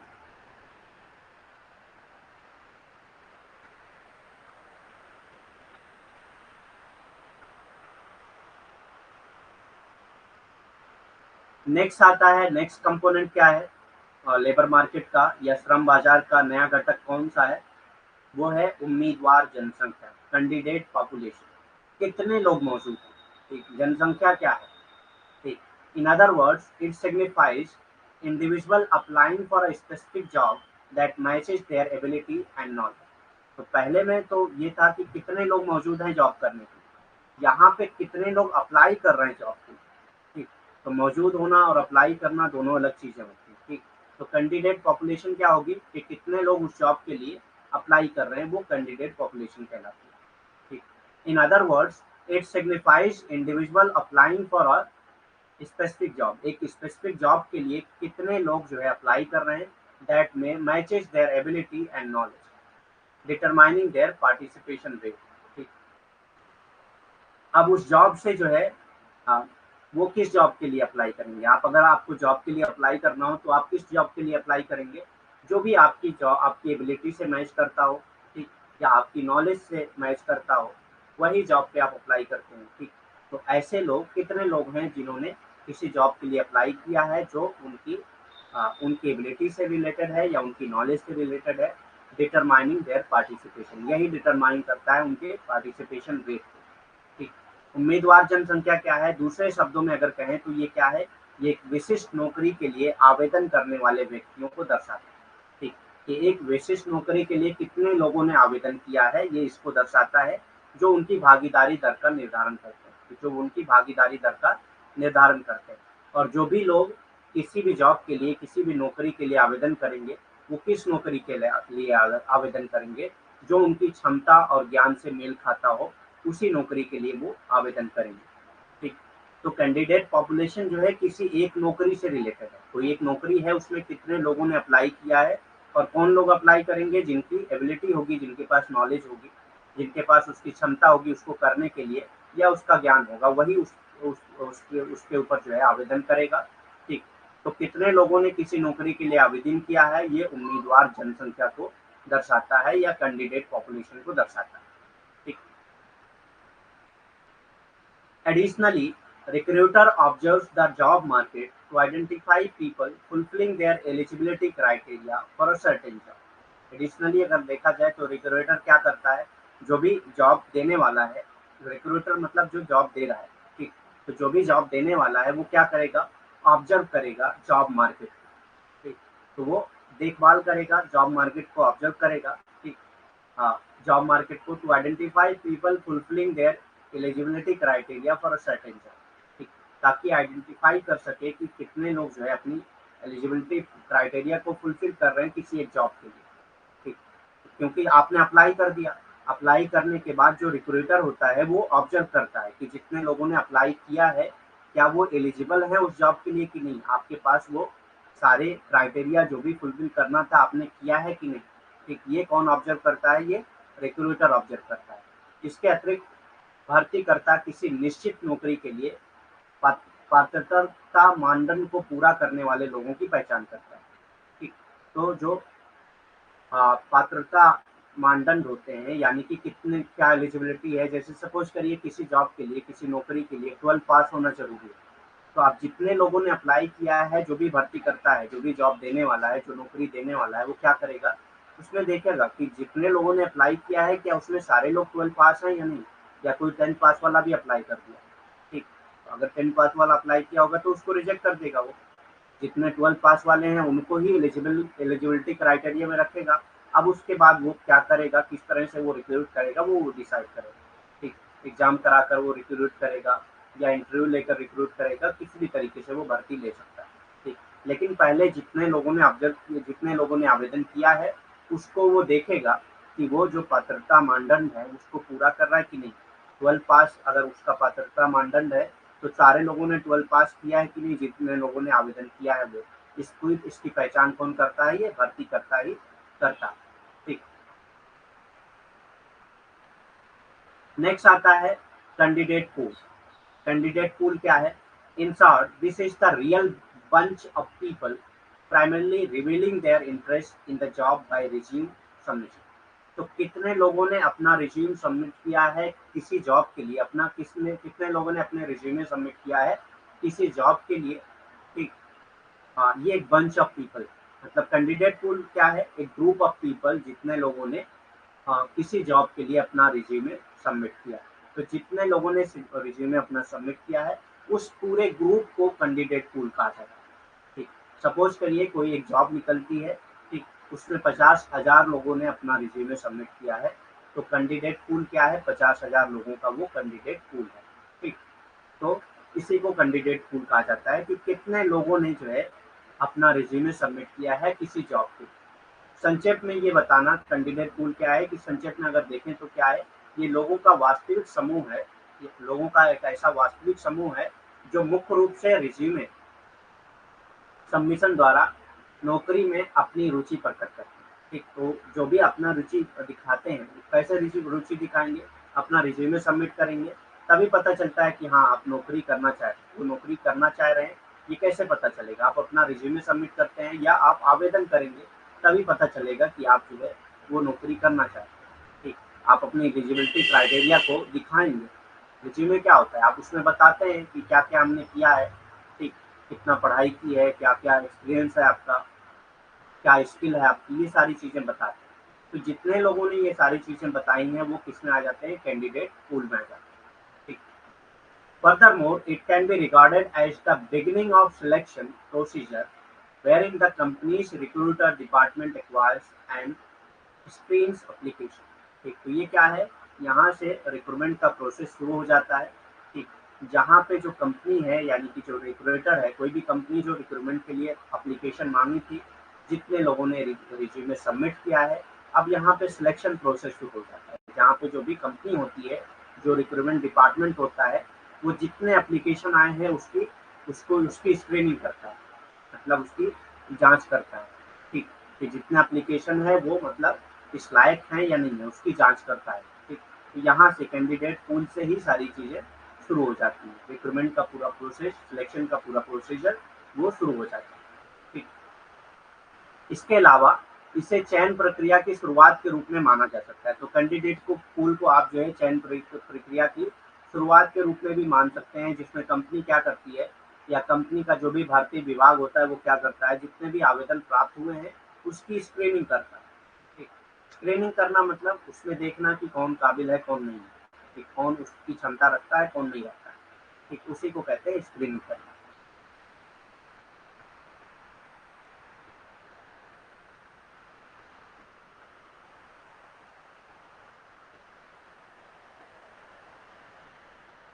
तो इसके अलावा इसे चयन प्रक्रिया की शुरुआत के रूप में भी जाना जा सकता है, जिसमें कंपनी का भर्ती विभाग आवेदन प्राप्त करता है और स्क्रीन करता है। स्क्रीन करता है मतलब उनको छांटता बीनता है कि कौन उस जॉब के लिए किसके पास क्षमता है, किसके पास नहीं है। ठीक,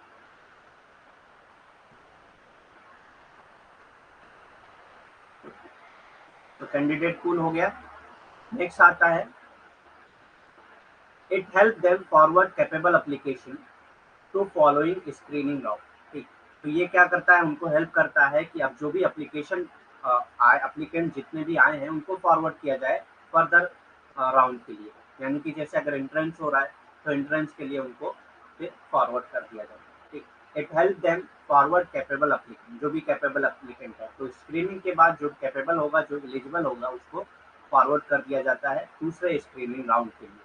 ठीक, जैसे एंट्रेंस के लिए, इंटरव्यू के लिए। ठीक, ये उन्हें सक्षम आवेदकों को अगले स्क्रीनिंग राउंड में अग्रेसित करने में मदद करता है। मतलब कि जो भी आवेदक हैं उसमें जो सक्षम लोग हैं उसको अगले राउंड के लिए अग्रेसित करने में मदद करता है। ठीक, अगले राउंड के लिए भेजने में मदद करता है। तो इसमें क्या है, आपने एप्लीकेशन जमा किया, फिर यहाँ पे स्क्रीनिंग होगी। स्क्रीनिंग के बाद देखा जाएगा आपके पास ऐसी कैपेबिलिटी है या नहीं है। अगर है तो आपको फर्दर राउंड के लिए भेजा जाता है, नहीं तो वहीं से आपको रिजेक्ट कर दिया जाता है। ठीक, तो यह हो गया यहाँ तक कैंडिडेट पूल। चौथा है अपॉइंटमेंट इंडिविजुअल, अपॉइंटेड इंडिविजुअल। अब यहाँ पे जो है अपॉइंटमेंट हो चुका है, अपॉइंटेड इंडिविजुअल नियुक्त नियुक्त व्यक्ति होता है। ठीक, lastly, after contemplating many details and successful screening method, तो डिटेल्स देखने के बाद, स्क्रीनिंग मेथड्स के बाद जो है सक्सेसफुल स्क्रीनिंग मेथड, चाहे एंट्रेंस इंटरव्यू लेकर जो है उसके बाद जो है इंडिविजुअल को अपॉइंट किया जाता है। इस displays the candidate selection for position. फिर ये डिस्प्ले करता है कि कितने कैंडिडेट जो है उस पोजीशन के लिए सेलेक्ट हुए हैं और कौन कौन से कैंडिडेट जो है वो उस पोजीशन के लिए सेलेक्ट हुए हैं। जितने लोग सेलेक्ट हुए हैं उसी को अपॉइंटेड इंडिविजुअल कहा जाता है। ठीक, बहुत कॉमन है। एक अपॉइंटेड इंडिविजुअल किसको कहा जाता है, जितने लोग उस जॉब के लिए, उस पोजीशन के लिए सिलेक्ट हुए हैं उसी को अपॉइंटेड इंडिविजुअल कहा जाता है। नियुक्त व्यक्ति किसको कहेंगे, अंत में कई विवरण और सफल स्क्रीनिंग पद्धति पर विचार करने के बाद, ठीक, कई विवरण के बाद, कई सफल स्क्रीनिंग पद्धति के विचार करने के बाद जो है क्या होता है, जो व्यक्ति सारी चीजें पास कर ले जाता है उसको एक नियुक्ति पत्र दिया जाता है, उसको उसका चयन किया जाता है उस स्थिति के लिए, उस नौकरी के लिए। ठीक, और जितने उम्मीदवार चयनित होते हैं, ठीक, उस स्थिति के लिए, उस नौकरी के लिए, उन सब उम्मीदवार को नियुक्त व्यक्ति कहा जाता है। ठीक, तो ये भी श्रम बाजार का घटक होते हैं, कंपोनेंट होते हैं लेबर मार्केट के। ठीक, ये 4 कंपोनेंट थे लेबर मार्केट के, 4 घटक थे श्रम बाजार के। तो ये याद रखिएगा। मैं एक बार फिर से बता दूं कौन कौन से थे। तो सबसे पहला आता है जनशक्ति भागीदारी, यानी कि मैन पावर पार्टिसिपेशन। ठीक, दूसरा आता है कैंडिडेट पॉपुलेशन, उम्मीदवार जनसंख्या। तीसरा आता है कैंडिडेट पूल। ठीक, चौथा आता है आपका अपॉइंटमेंट इंडिविजुअल, यानी कि नियुक्त व्यक्ति, अपॉइंटमेंट इंडिविजुअल यानी अपॉइंटेड इंडिविजुअल या नियुक्त व्यक्ति। ठीक, अपॉइंटेड इंडिविजुअल या नियुक्त व्यक्ति। तीसरा आता है, उसके बाद नेक्स्ट कॉन्सेप्ट आता है प्रॉपर्टी। प्रॉपर्टी का नेक्स्ट कॉन्सेप्ट आता है। तो सबसे पहले इसमें आता है डेफिनेशन ऑफ प्रॉपर्टी। प्रॉपर्टी के डेफिनेशन क्या है, मॉरिस गिन्सबर्ग डिफाइन। तो मॉरिस गिन्सबर्ग ने डिफाइन किया है प्रॉपर्टी को किस तरह से, प्रॉपर्टी में be describe as the set of right and obligation. तो प्रॉपर्टी को एक set of right and obligation के तौर पे डिस्क्राइब किया जा सकता है, which defines the relation between individual or group in respect of their control over material thing or person treated as thing। ठीक, तो मॉरिस और गिन्सबर्ग ने प्रॉपर्टी को कैसे डिफाइन किया है, ये कहते हैं कि ये इसको इस तरह से डिस्क्राइब किया जा सकता है, किसके रिलेशन में, राइट एंड ऑब्लिगेशन के रिलेशन में, और किस तरह से लोगों के बीच में रिलेशन है। ठीक, इंडिविजुअल के बीच में किस तरह का रिलेशन है या ग्रुप के बीच में किस तरह का रिलेशन है, in respect of their control over material. कि मतलब उनके मटेरियल थिंग पे कितना कंट्रोल है, मटेरियल चीज़ों पे। मटेरियल थिंग मतलब जो चीज़ें होती हैं, जो थिंग्स होते हैं, ठीक, ऑब्जेक्ट जो होती हैं वो सारी चीज़ें मटेरियल थिंग में आ जाती हैं। ठीक, तो उस पे किसका कितना कंट्रोल है ये वो उसकी प्रॉपर्टी होती है, या कोई ऐसा पर्सन जिसको थिंग के तौर पे ट्रीट किया जाता है। ठीक, जैसे जो श्रम बाजार है, जो लेबर है, तो किसी के पास 100 लेबर है, तो वो क्या है, एक तरह से उसकी प्रॉपर्टी है। ठीक, किसी कंपनी में किसी के पास 100 लेबर हैं तो वो उसकी प्रॉपर्टी है। तो जो पर्सन अगर थिंग के तौर पे ट्रीट किया जा रहा है, तो उसकी ओनरशिप, उसके ऊपर कंट्रोल किसका है, ठीक, और किसका नहीं है, इस तरह की रिलेशनशिप को जो है प्रॉपर्टी कहा जाता है। ठीक, तो गिन्सबर्ग ने इस तरह से डिफाइन किया है प्रॉपर्टी। संपत्ति, संपत्ति की परिभाषा क्या है? मॉरिस गिन्सबर्ग ने परिभाषित किया है संपत्ति को किस तरह से, संपत्ति को अधिकारों और दायित्वों के रूप में, दायित्वों के समूह के रूप में वर्णित किया जा सकता है। ठीक, तो ये कहते हैं संपत्ति को अधिकारों और दायित्वों के समूह के रूप में वर्णित किया जा सकता है। ठीक, इसको, इसका वर्णन जो है संपत्ति और अधिकार के रूप में किया जा सकता है, जो व्यक्तियों या समूह के बीच भौतिक चीजों या चीजों के रूप में व्यवहार किए गए व्यक्ति। ठीक, कोई भौतिक चीज या ऐसे व्यक्ति जिनको चीज मान लिया गया। ठीक, जैसे जो लेबर होते हैं, जो वर्कर होते हैं, उनको चीज ही माना जाता है। ठीक, तो भौतिक चीजें या ऐसे व्यक्ति जिनको चीज मान लिया गया हो, जैसे श्रमिक व्यक्ति जो है, ठीक, या जो काम करने वाले, कामकाज करने वाले व्यक्ति हैं, उनको चीज माना जाता है। उस पर किसका नियंत्रण है? उस पर जो है उनके नियंत्रण के संबंध में संबंधों को परिभाषित करता है। ठीक, तो उस पर जिसका नियंत्रण है उसकी वो प्रॉपर्टी, उसकी वो संपत्ति होती है। ठीक, इस तरह से मॉरिस गिन्सबर्ग ने डिफाइन किया है संपत्ति को, परिभाषित किया है संपत्ति। अकॉर्डिंग टू किंसले डेविस, किंसले डेविस ने कैसे किया है प्रॉपर्टी को डिफाइन? किंसले डेविस के अनुसार क्या है, property consist of right and duties. Property में क्या क्या चीजें होती हैं? राइट्स एंड ड्यूटीज होती हैं ऑफ वन पर्सन और ग्रुप, किसी एक पर्सन की या ग्रुप। किसी एक पर्सन का राइट क्या है या ग्रुप का राइट क्या है, किसी एक पर्सन की ड्यूटीज क्या है या ग्रुप की ड्यूटीज क्या है, द ओनर। और वो पर्सन या ग्रुप क्या होगा? ओनर होता है। ठीक, उस प्रॉपर्टी का वो ओनर होता है। As against all other person, किसके अगेंस्ट? जो ऑल अदर पर्सन है, जो जो ओनर नहीं है। ठीक, उनके अगेंस्ट जो है ये क्या है? राइट एंड ड्यूटीज होती है। And groups which respect to some secret scarce group. ठीक, तो किसी ग्रुप जो जिनके पास जो है गुड्स नहीं है, गुड्स की कमी है। ठीक, जिनके पास ओनरशिप नहीं है, सिंपल भाषा नहीं समझिए कि जिनके पास ओनरशिप नहीं है। ठीक, तो किंसले डेविस ने इस तरह से डिफाइन किया है प्रॉपर्टी। किंसले डेविस क्या कहते हैं, इनके अनुसार क्या है, संपत्ति में एक व्यक्ति या समूह, एक व्यक्ति या समूह जो स्वामी है, जो उस संपत्ति का जो है स्वामी है, उस संपत्ति का मालिक है, उसके अधिकारों और कर्तव्यों का समावेश होता है। ठीक, तो उसके अधिकारों और कर्तव्यों का समावेश होता है, जैसा कि अन्य सभी व्यक्तियों और समूहों के खिलाफ कुछ दुर्लभ अच्छे के संबंध में होता है। ठीक, तो ये समावेश किसके संबंध में होता है? ऐसे व्यक्ति जिनके पास जो है ये सारी चीजें नहीं है, जो किसी संपत्ति के स्वामी नहीं है, चाहे वो व्यक्ति हो चाहे समूह, तो उसी के खिलाफ ये चीजें होती हैं, उसी के खिलाफ स्वामी होता है, कोई ग्रुप या समूह होता है जिस जो जिनके अधिकारों और कर्तव्यों को भी संपत्ति में जाना जाता है। ठीक, तो किंसले डेविस ने इस तरह से डिफाइन किया है संपत्ति को, यानी कि प्रॉपर्टी।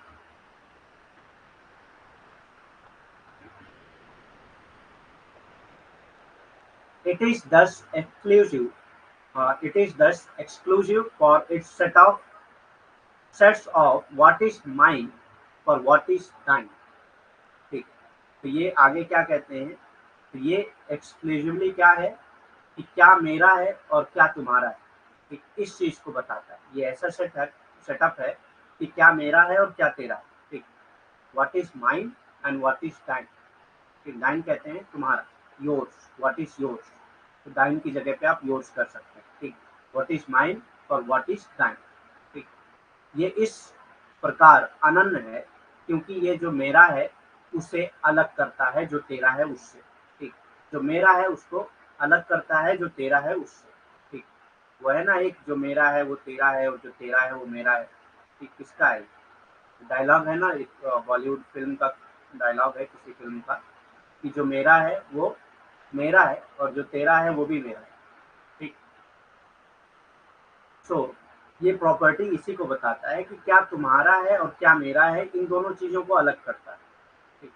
प्रॉपर्टी का कॉन्सेप्ट जो है ये इन दोनों चीज़ों को अलग करता है। इट इज दस exclusive for it sets of what is mine for what is time, but it is also social. लेकिन ये क्या है, सोशल है, बीइंग रूटेड इन कस्टम, और ये कस्टम में होता है, हमारे रीति रिवाज में होता है। ठीक।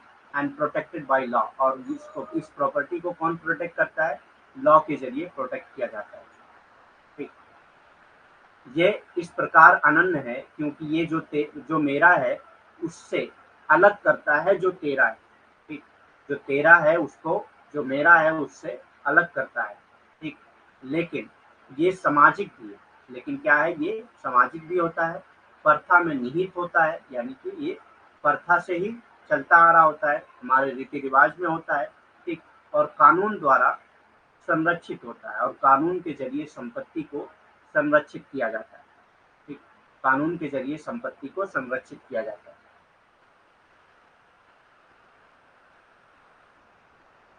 कैरेक्टरिस्टिक्स ऑफ प्रॉपर्टी, संपत्ति के लक्षण कौन कौन से होते हैं। Property can be transferred by its owner by way of sale, exchange और गिफ्ट। ठीक। तो प्रॉपर्टी को ट्रांसफर किया जा सकता है, ओनर के जरिए प्रॉपर्टी को ट्रांसफर किया जा सकता है। जैसे मेरे पास कोई भी किसी भी चीज़ की ओनरशिप है, मान लेते हैं मेरे पास मोबाइल है, तो मोबाइल क्या है, मेरी प्रॉपर्टी है, मैं उसको बेच सकता हूँ। ठीक। या किसी को गिफ्ट कर सकता हूँ, या किसी से एक्सचेंज कर सकता हूँ। जैसे आजकल ऑनलाइन जो भी प्लेटफॉर्म है, अमेजन है, फ्लिपकार्ट है, यहाँ पे एक्सचेंज सिस्टम चलता है। पुराना मोबाइल दीजिए, नया मोबाइल लीजिए, पुराने का जो भी रेट होगा वो कट जाएगा आपके नए मोबाइल से। ठीक। जैसे 20,000 की नई मोबाइल अगर आप लेते हैं, पुराना आपका 5,000 का बिकता है, तो वो एक्सचेंज करके आप 15,000 दे के नया ले सकते हैं, क्योंकि 5 का आपका पुराना होगा। तो आप अपनी प्रॉपर्टी को ट्रांसफर कर सकते हैं। जो भी ओनर है वो अपनी एक प्रॉपर्टी की कैरेक्टरिस्टिक होती है कि कोई भी अपनी प्रॉपर्टी को ट्रांसफर कर सकता है। ठीक। जो ओनर है वो अपनी प्रॉपर्टी को ट्रांसफर कर सकता है, किस तरीके से, सेल करके, यानी कि बेच के। ठीक। एक्सचेंज करके, यानी कि बदल के, अदल बदल करके। कोई चीज़ किसी के पास है, वो मैं लेना चाह रहा हूँ, तो अपनी कोई चीज़ उसको दे दिया, उसकी कोई चीज़ ले लिया। इस तरह से एक्सचेंज करके भी होता है। ठीक। या गिफ्ट के जरिए, मैंने किसी को गिफ्ट कर दिया, मोबाइल जो मेरे पास था वो मैंने किसी को गिफ्ट कर दिया। ठीक। क्योंकि मतलब गिफ्ट करना चाहिए, वैसे हम लोग गिफ्ट लेना ही जानते हैं, देना नहीं जानते हैं। ठीक। So, property can be transferred by its owner by way of sale, exchange और gift. प्रॉपर्टी जो है ओनर के जरिए ट्रांसफर की जा सकती है, सेल करके, एक्सचेंज करके और गिफ्ट देकर। ठीक। संपत्ति को उसके मालिक द्वारा बिक्री, विनिमय या उपहार के माध्यम से स्थानांतरित किया जा सकता है। यानी कि संपत्ति जो है एक दूसरे को दी जा सकती है। एक आदमी जो उसका ओनर है, जो उसका स्वामी है, जो उसका मालिक है, वो अपनी संपत्ति को दूसरे को दे सकता है। किस तरह से दे सकता है, बिक्री के जरिए, यानी कि उस संपत्ति को बेच कर। ठीक। विनिमय के जरिए, यानी कि उस संपत्ति के बदले कोई दूसरी संपत्ति लेकर, विनिमय के जरिए। ठीक। या उपहार के जरिए, या किसी को उपहार दे। ठीक। जैसे मेरे पास कोई प्रॉपर्टी थी, बाइक थी, मैंने किसी को उपहार में दे दिया। ठीक। तो ये क्या है, मैं उस बाइक का मालिक था। तो ये संपत्ति के लक्षण होते हैं कि संपत्ति को मतलब उसको आ, एक व्यक्ति से दूसरे व्यक्ति तक स्थानांतरित किया जा सकता है, चाहे वो बेच कर, चाहे विनिमय के जरिए, चाहे उपहार के जरिए। ठीक।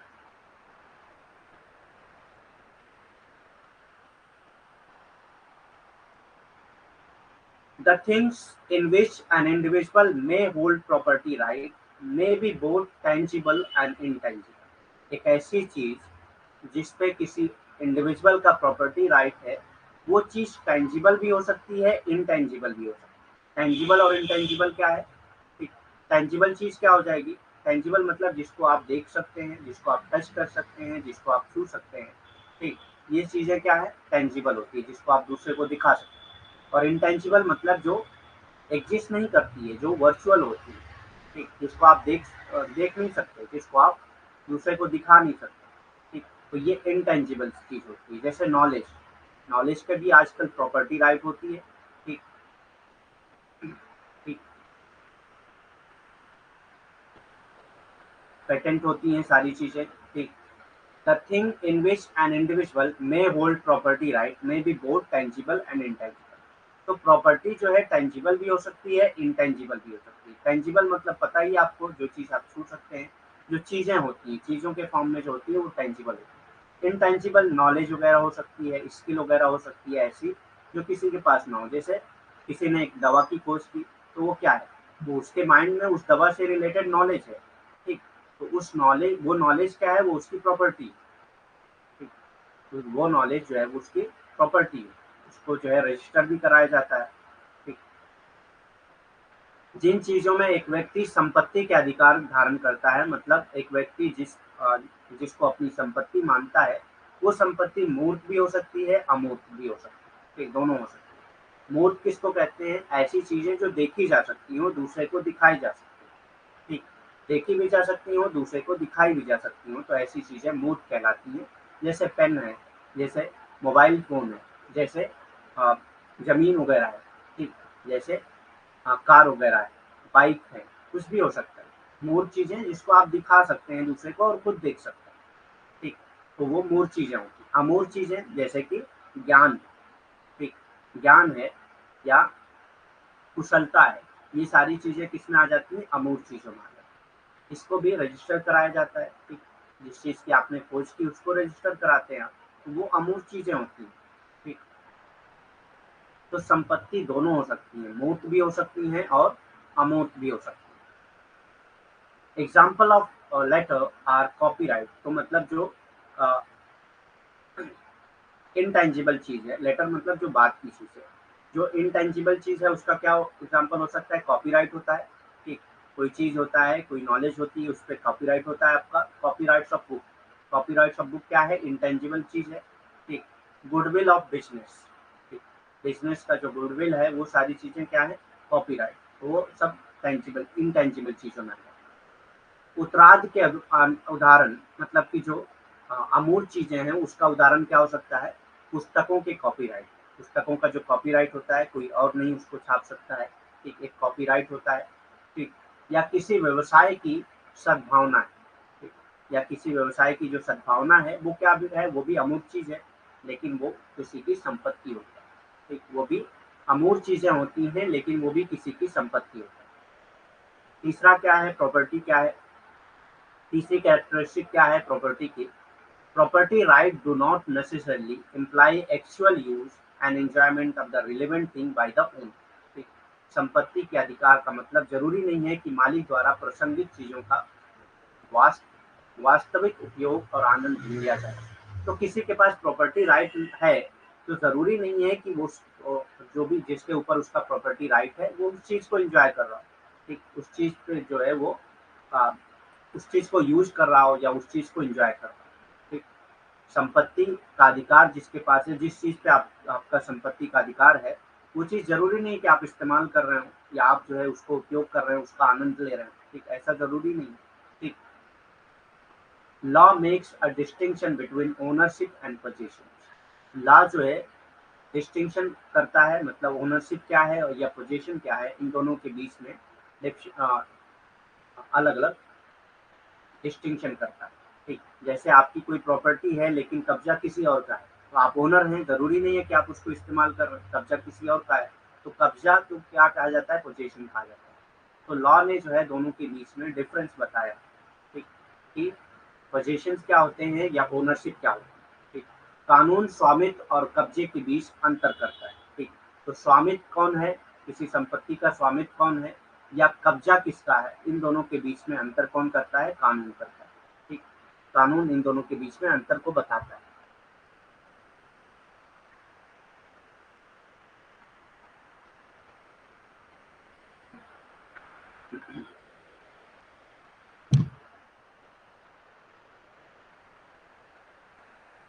The many kind of property right may be summarized as possession, use, alteration, using up, uh,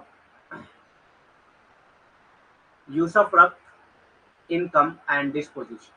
ठीक, कई प्रकार के संपत्ति अधिकार को कब्जे, उपयोग, परिवर्तन, उपयोग, आय और स्वभाव के रूप में संक्षेपित किया जा सकता है। तो प्रॉपर्टी राइट कई तरह की हो सकती है, ठीक। उसको आप पोजीशन के तौर पे, यूज के तौर पे, अल्टरेशन के तौर पे, यूजिंग अप के तौर पे, आप सफरस रख के तौर पे, इनकम और डिस्पोजिशन के तौर पे आप उसको डिफाइन कर सकते हैं, उसको समराइज कर सकते हैं। कई प्रकार के संपत्ति अधिकार को आप कब्जे के तौर पे, उपयोग के तौर पे, परिवर्तन के तौर पे, उपयोग के तौर पे और आय और स्वभाव के रूप में संक्षेपित किया जा सकता है, ठीक। तो प्रॉपर्टी राइट कई तरह की हो सकती है।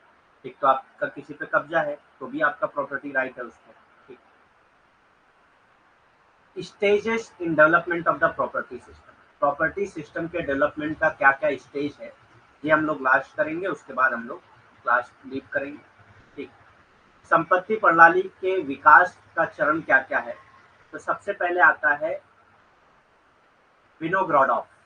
विनोग्राडॉफ क्या कहते हैं, appears to distinguish 4 principal phases. इन्होंने 4 प्रिंसिपल फेजेस के बारे में बताया है, प्रॉपर्टी राइट कैसे कैसे किस किस स्टेज में डेवलप होती है, इसके बारे में विनोग्राडॉफ ने बताया है। 4 फेजेस बताए, ठीक।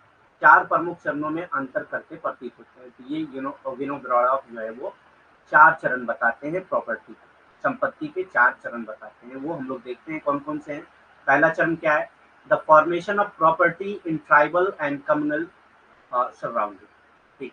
तो पहले प्रॉपर्टी का फॉर्मेशन कहाँ पे हुआ, ट्राइबल और कम्युनल सराउंडिंग में हुआ, ठीक। ट्राइबल और कम्युनल सराउंडिंग में पहले सबसे पहले प्रॉपर्टी का फॉर्मेशन हुआ, ठीक। पहले आदिवासी और सांप्रदायिक परिवेश में संपत्ति का गठन हुआ। सबसे पहले संपत्ति का गठन कहाँ पे हुआ था, आदिवासी और सांप्रदायिक परिवेश में, ठीक। सेकंड में क्या हुआ, the application to landed property of the notion of tenure, ठीक। कार्यकाल की धारणा जमीन जायदाद के लिए आवेदन, ये सारी चीजें शुरू हुई दूसरे चरण में, ठीक। एप्लीकेशन आने लगे लैंडेड प्रॉपर्टी के लिए ऑफ नोशन ऑफ टेन्योर, ठीक। इन सब चीजों के लिए जो है एप्लीकेशन होने लगे दूसरे चरण में। कार्यकाल की धारणा की जमीन जायदाद के लिए आवेदन होने लगे। तीसरा पेज क्या था, the growth of individual appropriation, ठीक। इंडिविजुअल एप्रोप्रिएशन का ग्रोथ शुरू हुआ, ठीक। व्यक्तिगत विनियोग की वृद्धि होने लगी, ठीक। ये तीसरा फेज था। चौथा फेज क्या था, the restriction which are being imposed upon such appropriation by collectivist tendencies in modern times. अब क्या क्या रिस्ट्रिक्शन लगाए गए, मतलब जो भी ओनरशिप थी प्रॉपर्टी में उसमें क्या क्या रिस्ट्रिक्शन लगाए गए कलेक्टिविस्ट टेंडेंसीज के जरिए। मॉडर्न टाइम में कुछ रिस्ट्रिक्शन लगाए, ऐसा नहीं कि आपके पास प्रॉपर्टी राइट है तो आप कुछ भी कर सकते हैं, उसमें बहुत सारे रिस्ट्रिक्शन मॉडर्न टाइम में लगाए गए उसमें, ठीक। जैसे आपकी प्रॉपर्टी है तो आप किस किस चीज में उस चीज का यूज कर सकते हैं, ऐसा नहीं कि आपकी प्रॉपर्टी है तो आप कुछ भी कर सकते हैं उससे, ठीक। तो वो सारे रिस्ट्रिक्शन चौथे फेज में आते हैं। ये विनोग्राडॉफ ने 4 फेजेस बताए हैं प्रॉपर्टी के, ठीक।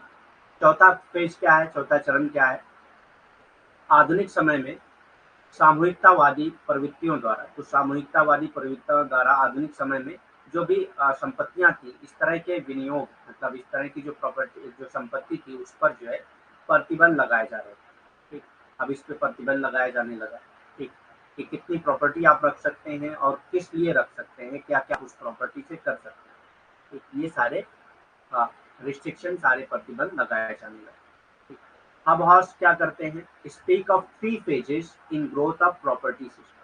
तो इन्होंने 3 फेजेस के बारे में बताया है प्रॉपर्टी सिस्टम में। 3 फेजेस कौन कौन से होते हैं प्रॉपर्टी सिस्टम में। हबाउस संपत्ति प्रणाली के विकास में 3 चरण की बात करते हैं, ठीक। तो विनोग्राडॉफ ने 4 चरण की बात किया है, हबाउस ने 3 चरण की बात किया, ये याद रखिएगा, ठीक। अब ये 3 फेजेस कौन कौन से इनकी, during the first phase there is little social differentiation. पहले फेज में बहुत कम डिफरेंशिएशन था, बहुत कम अलगाव था, ऐसा नहीं था, एक फिक्स नहीं था कि ये प्रॉपर्टी किसकी और किसकी, बहुत ज्यादा डिफरेंशिएशन नहीं था। लिटिल इनइक्वालिटी, बहुत कम इनइक्वालिटी, ठीक। पहले चरण के दौरान थोड़ा सामाजिक भेदभाव था, बहुत ज्यादा नहीं था, बहुत कम था, ठीक। थोड़ी असमानता थी, बहुत कम असमानता थी, असमानता बहुत ज्यादा नहीं थी, ठीक। अभी क्या है, असमानता बहुत ज्यादा है, पहले असमानता बहुत नहीं थी, ठीक। तो पहले फेज में हबाउस के जो पहला चरण है उसमें असमानता बहुत कम थी, सामाजिक भेदभाव बहुत कम था, ठीक, सोशल डिफरेंशिएशन बहुत कम था और इनइक्वालिटी बहुत कम थी। Economic resources are owned in common. यहाँ पे पहले फेज में जो है इकोनॉमिक रिसोर्सेज जो थे वो कॉमन तरीके से ओन किए जाते थे, मतलब किसी एक का नहीं होता था बल्कि कम्युनिटी का होता है। Are strictly control by the community, और इसको कौन कंट्रोल करता था? पूरी पूरी कम्युनिटी कंट्रोल करती थी। मतलब यहाँ पे कम्युनिटी ओनरशिप होती थी, ठीक। तो हबाउस के पहले फेज में कम्युनिटी ओनरशिप होती थी। आर्थिक संसाधन आमतौर पर स्वामित्व में होते हैं, ठीक। तो जो भी आर्थिक संसाधन थे वो कैसे होते थे? स्वामित्व में होते थे या समुदाय द्वारा सख्ती से नियंत्रित होते हैं, या समुदाय द्वारा ये जो है सख्ती से नियंत्रित होते हैं। तो आर्थिक संसाधन आमतौर पर स्वामित्व में होते थे या समुदाय द्वारा सख्ती से नियंत्रित होते थे, ठीक।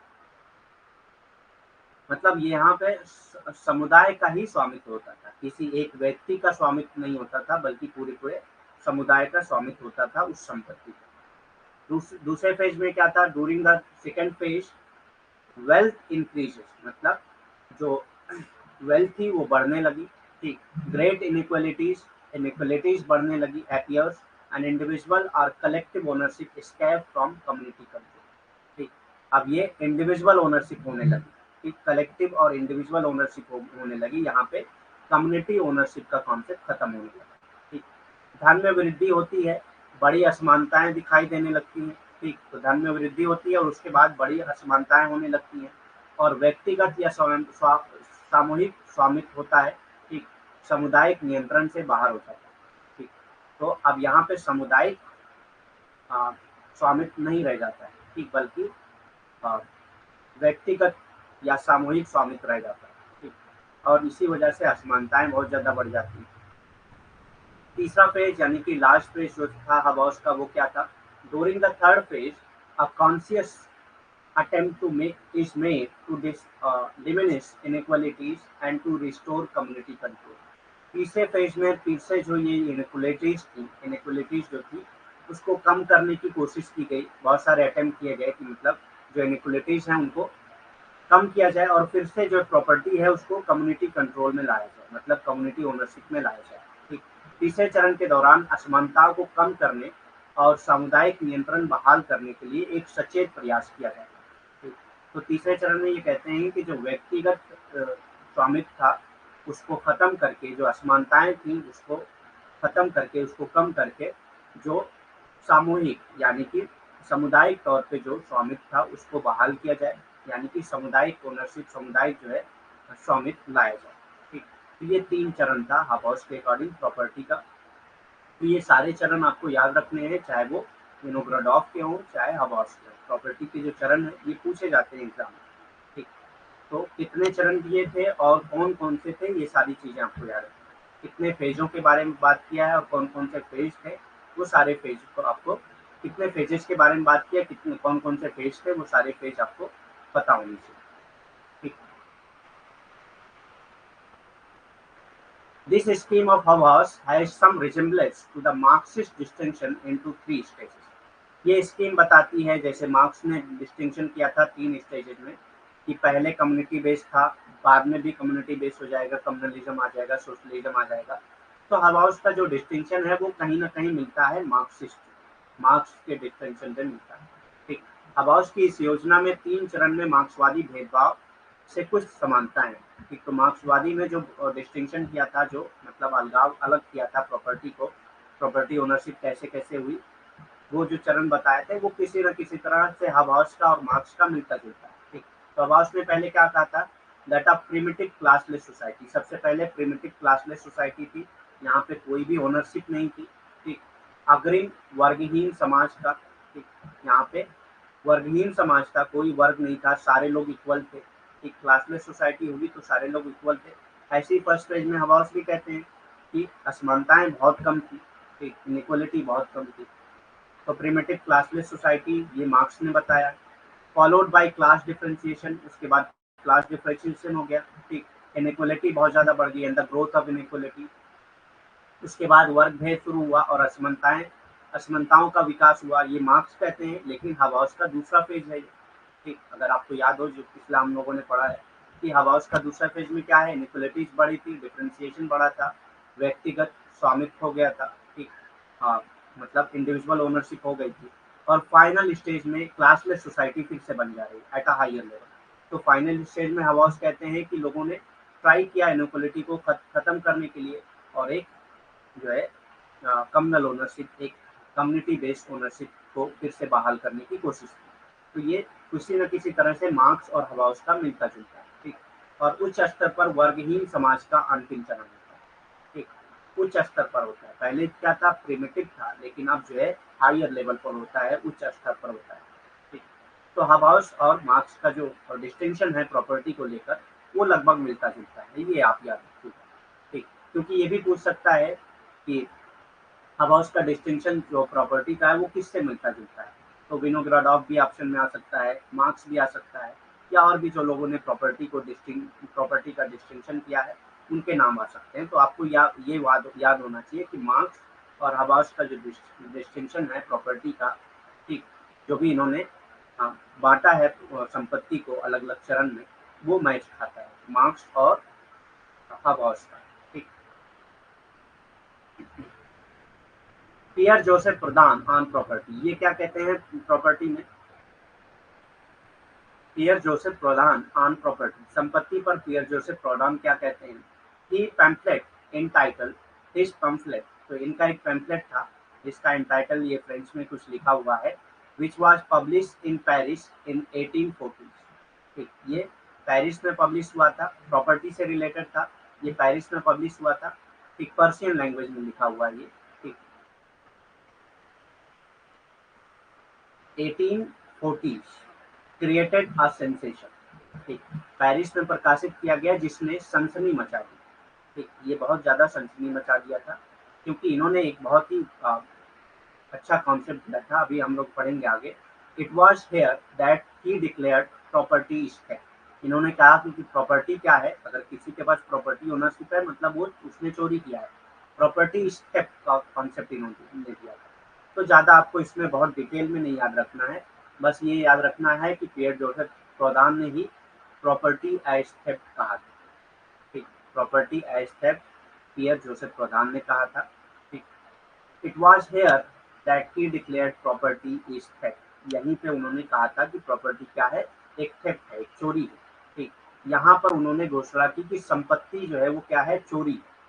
ठीक, किसी की ओनरशिप नहीं होना चाहिए, ये इसके खिलाफ थे, ओनरशिप के, उसके स्वामित्व के खिलाफ थे, और कहते थे कि अगर कोई स्वामित्व करता है किसी संपत्ति की तो वो एक तरह की चोरी है, संपत्ति चोरी है। ये किसने कहा था, पियर जोसेफ प्रधान ने कहा। he believed that justice was the law of nature, वो कहते हैं कि जस्टिस क्या है, लॉ ऑफ नेचर है, उनका मानना था कि न्याय प्रकृति का नियम है। ठीक, तो ये दोनों कोटेशन आपको याद रखना है पियर जोसेफ प्रधान से रिलेटेड। ठीक, क्योंकि यही दो कॉन्सेप्ट पूछे जाते हैं उनके, बहुत ज़्यादा डिटेल में नहीं इनका कॉन्सेप्ट पूछा जाता है। ठीक, तो ये याद रखिएगा कि प्रॉपर्टी एस्पेक्ट किसने कहा था। ठीक, पियर जोसेफ प्रधान ने कहा था, और इसमें कहा था कि justice was the law of nature, ये भी नहीं था। ठीक, तो ये दो चीजें याद रखिएगा इनसे related. He concluded from his conviction that man should have complete control over things acquired by didn't of his labour. ठीक, उन्होंने इस विश्वास से निष्कर्ष निकाला कि मनुष्य को अपने श्रम के बल पर अर्जित वस्तुओं पर पूर्ण नियंत्रण होना चाहिए। मतलब कि जितना वो कर रहा है, जितना वो अपने लेबर का इस्तेमाल कर रहा है, उतना ही उसके पास कंट्रोल होना चाहिए, और पूरा कंट्रोल होना चाहिए। मतलब जो काम कर रहा है उसी का कंट्रोल होना चाहिए, ऐसा किसी एक का कंट्रोल नहीं होना चाहिए कि वो कंट्रोल करके फिर उस पर काम करवा रहा है। जो लेबर है उसका कंट्रोल होना चाहिए, ये कहना चाहते हैं। He concluded from this conviction that man should have complete control over things। Man के पास कंप्लीट कंट्रोल होना चाहिए किसी भी चीज पर, acquired by didn't of his labour, जो भी उसने अपनी मेहनत से कमाया। ठीक, उन्होंने इस विश्वास से निष्कर्ष निकाला कि मनुष्य को अपने श्रम के बल पर अर्जित वस्तुओं पर पूर्ण नियंत्रण होना चाहिए। जो भी अपने श्रम के बल पर जो भी उसने अर्जित किया है वस्तु को, उस पर पूरा नियंत्रण होना चाहिए, किसका, जिसने अपने श्रम का इस्तेमाल करके उसको अर्जित किया। ठीक, ठीक है, आज के लिए इतना ही। हम लोग कल बाकी करेंगे, क्योंकि अभी वेलफेयरिज्म स्टार्ट करेंगे तो इसमें 20 से 25 मिनट लगेगा। ठीक। बाकी कोई क्वेश्चन है आप लोग तो कर सकते हैं। वेलफेयरिज्म कल हम लोग करेंगे। Any question?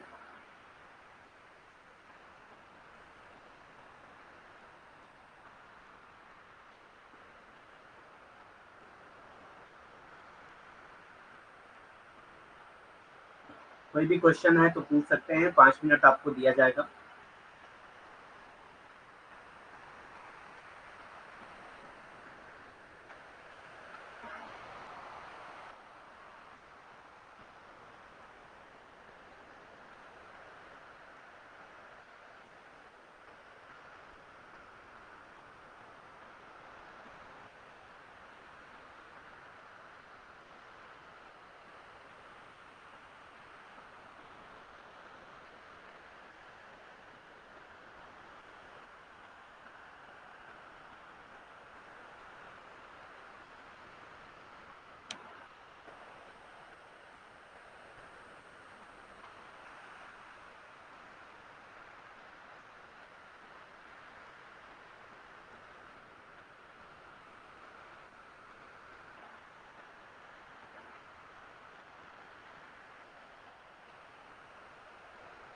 ठीक है, फिर लीव करते हैं। Thank you very much, have a nice day.